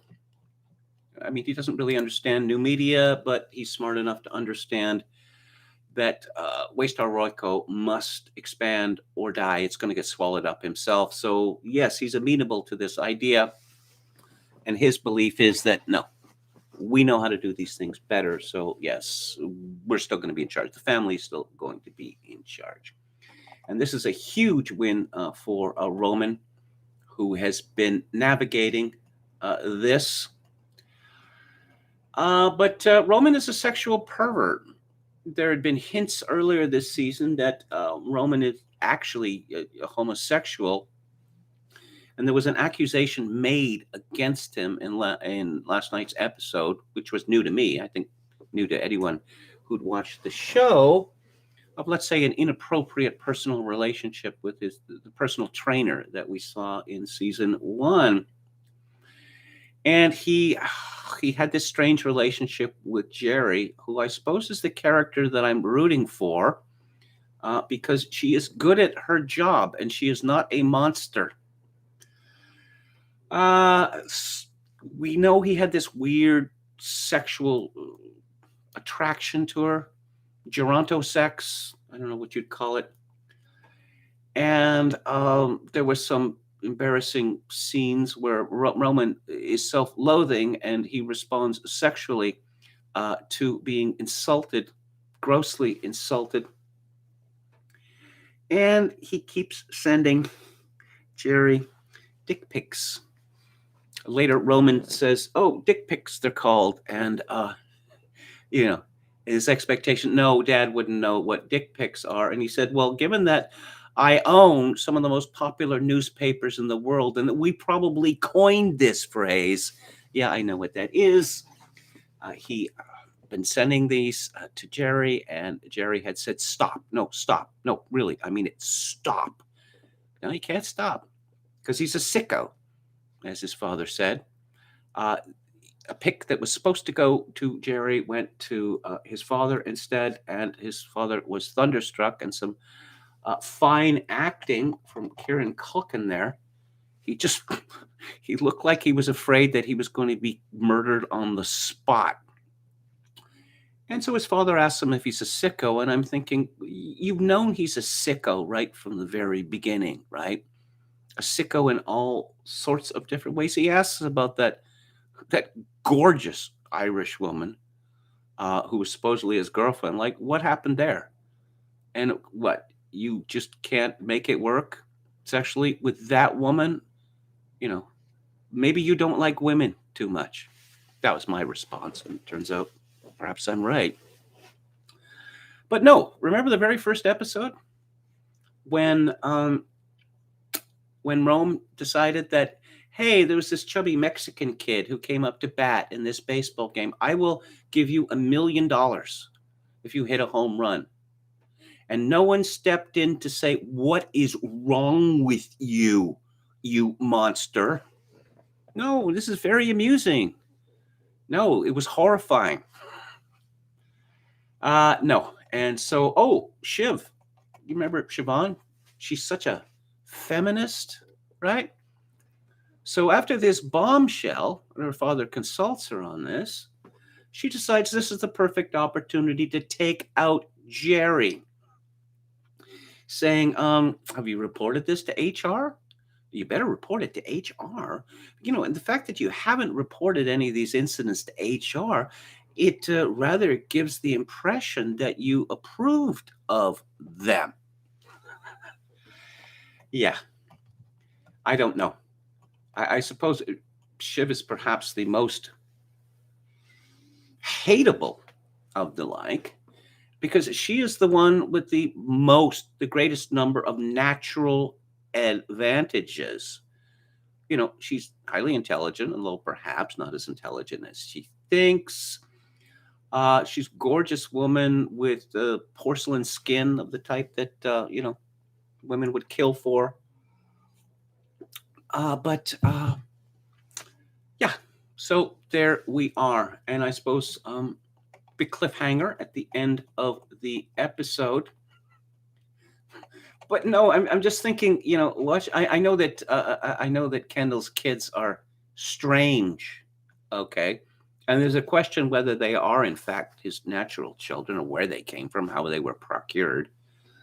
But yeah, sure, that's what you got, that little flotation device there on the pool, and yeah, falling asleep. It's sort of passing out on top of it.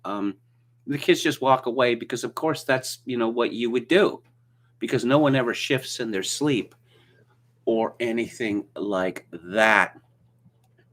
As I say, I will postpone discussion of Kurt Weill until tomorrow. Let's have a final look at the chat.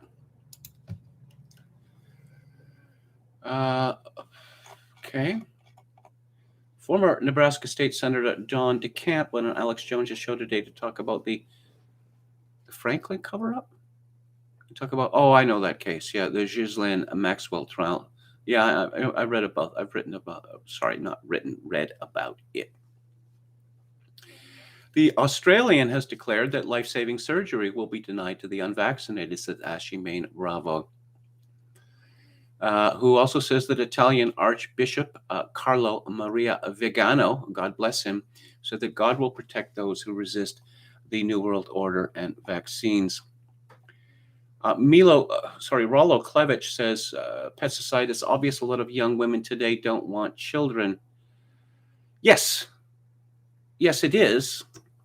I've noticed a corollary of this, which is disturbing, of women now treating their children as if they are pets. Marsha McLuhan famously said in the 1960s that when the Earth becomes visible from space, it will become an art object. Thus, as Tom Wolfe pointed out, predicting the environmentalist movement. Well, I adapted McLuhan's aphorism sometime later, that when sexual intercourse was divorced from procreation, children became art objects. And it is disturbing to see. Roger Stone went on Tucker Carlson's show and said the secret tried to set him up and frame him for January 6th. Connor proposing to Willa was mega cringe. Thank you for reminding me of that, Popgasso 88. No, don't. You don't make marriage proposals in public. Ever. That is reason enough to say no. These things are done in private, not in public. And the laziness of this man, like, he's rich, okay? He comes from a powerful and influential family. He's not horrible looking. Can't you find a woman who isn't a prostitute? I mean, I know it might involve a little work. Oh, and we also found out about Greg. And he is going out with that PR spiv. Oh, and this Dasha is the name of the actress. She's White Russian or something like that. She's of the Dirtbag Left. She has a podcast she co-hosts. Well, it was on Friday, the Dasha war broke out. This binary division between people who love Dasha and people who detest Dasha. Kind of like what famous binary divisions: dogs versus cats, Coke versus Pepsi, Apple versus Wintel, City versus United, etc. And I'm afraid I couldn't get caught up in the binary spirit. I mean, I look at her and I think, okay, she's pretty, I guess. Too skinny by half. Also, her face has a childish affect, which I do not find attractive at all.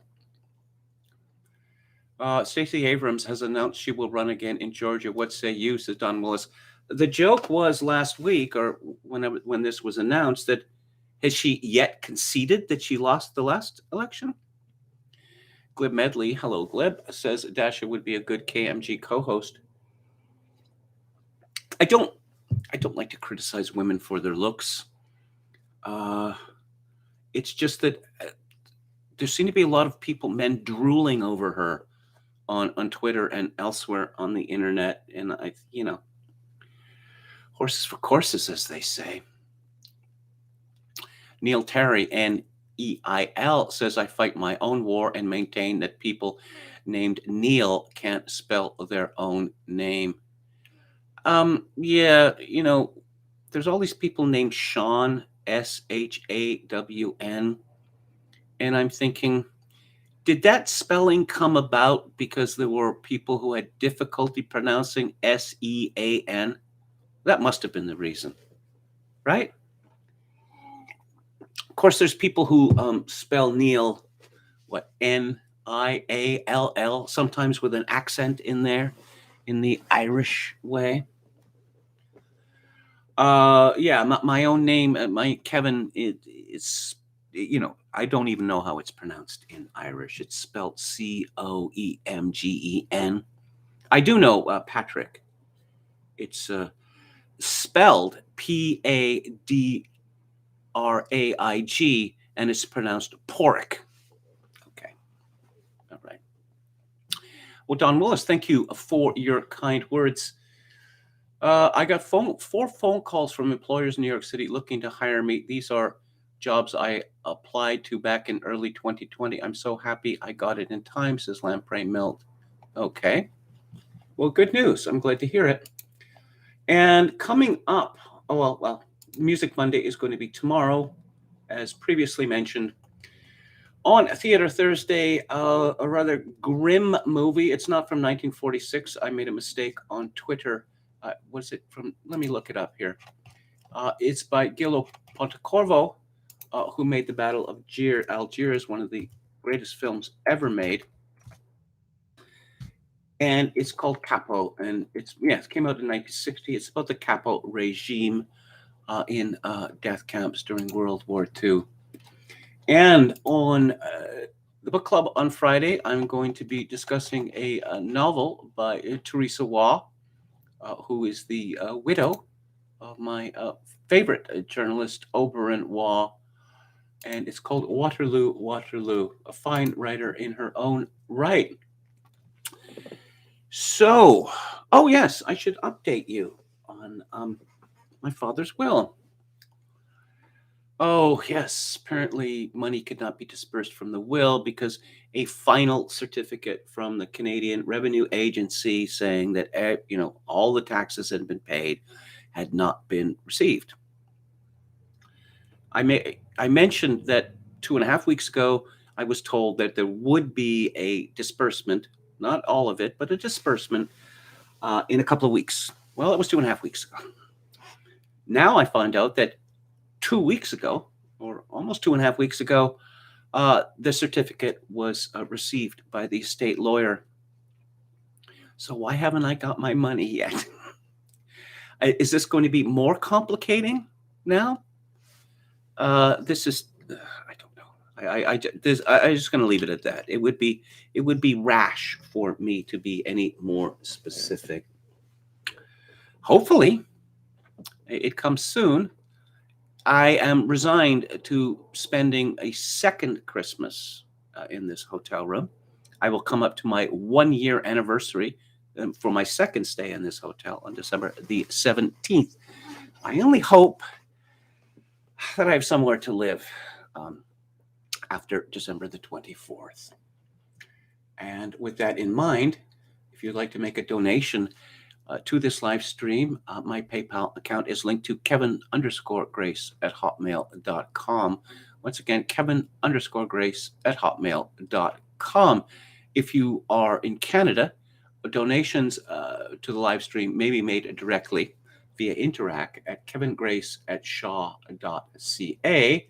Thank you all for tuning in, and thank you all to all who have donated to the live stream.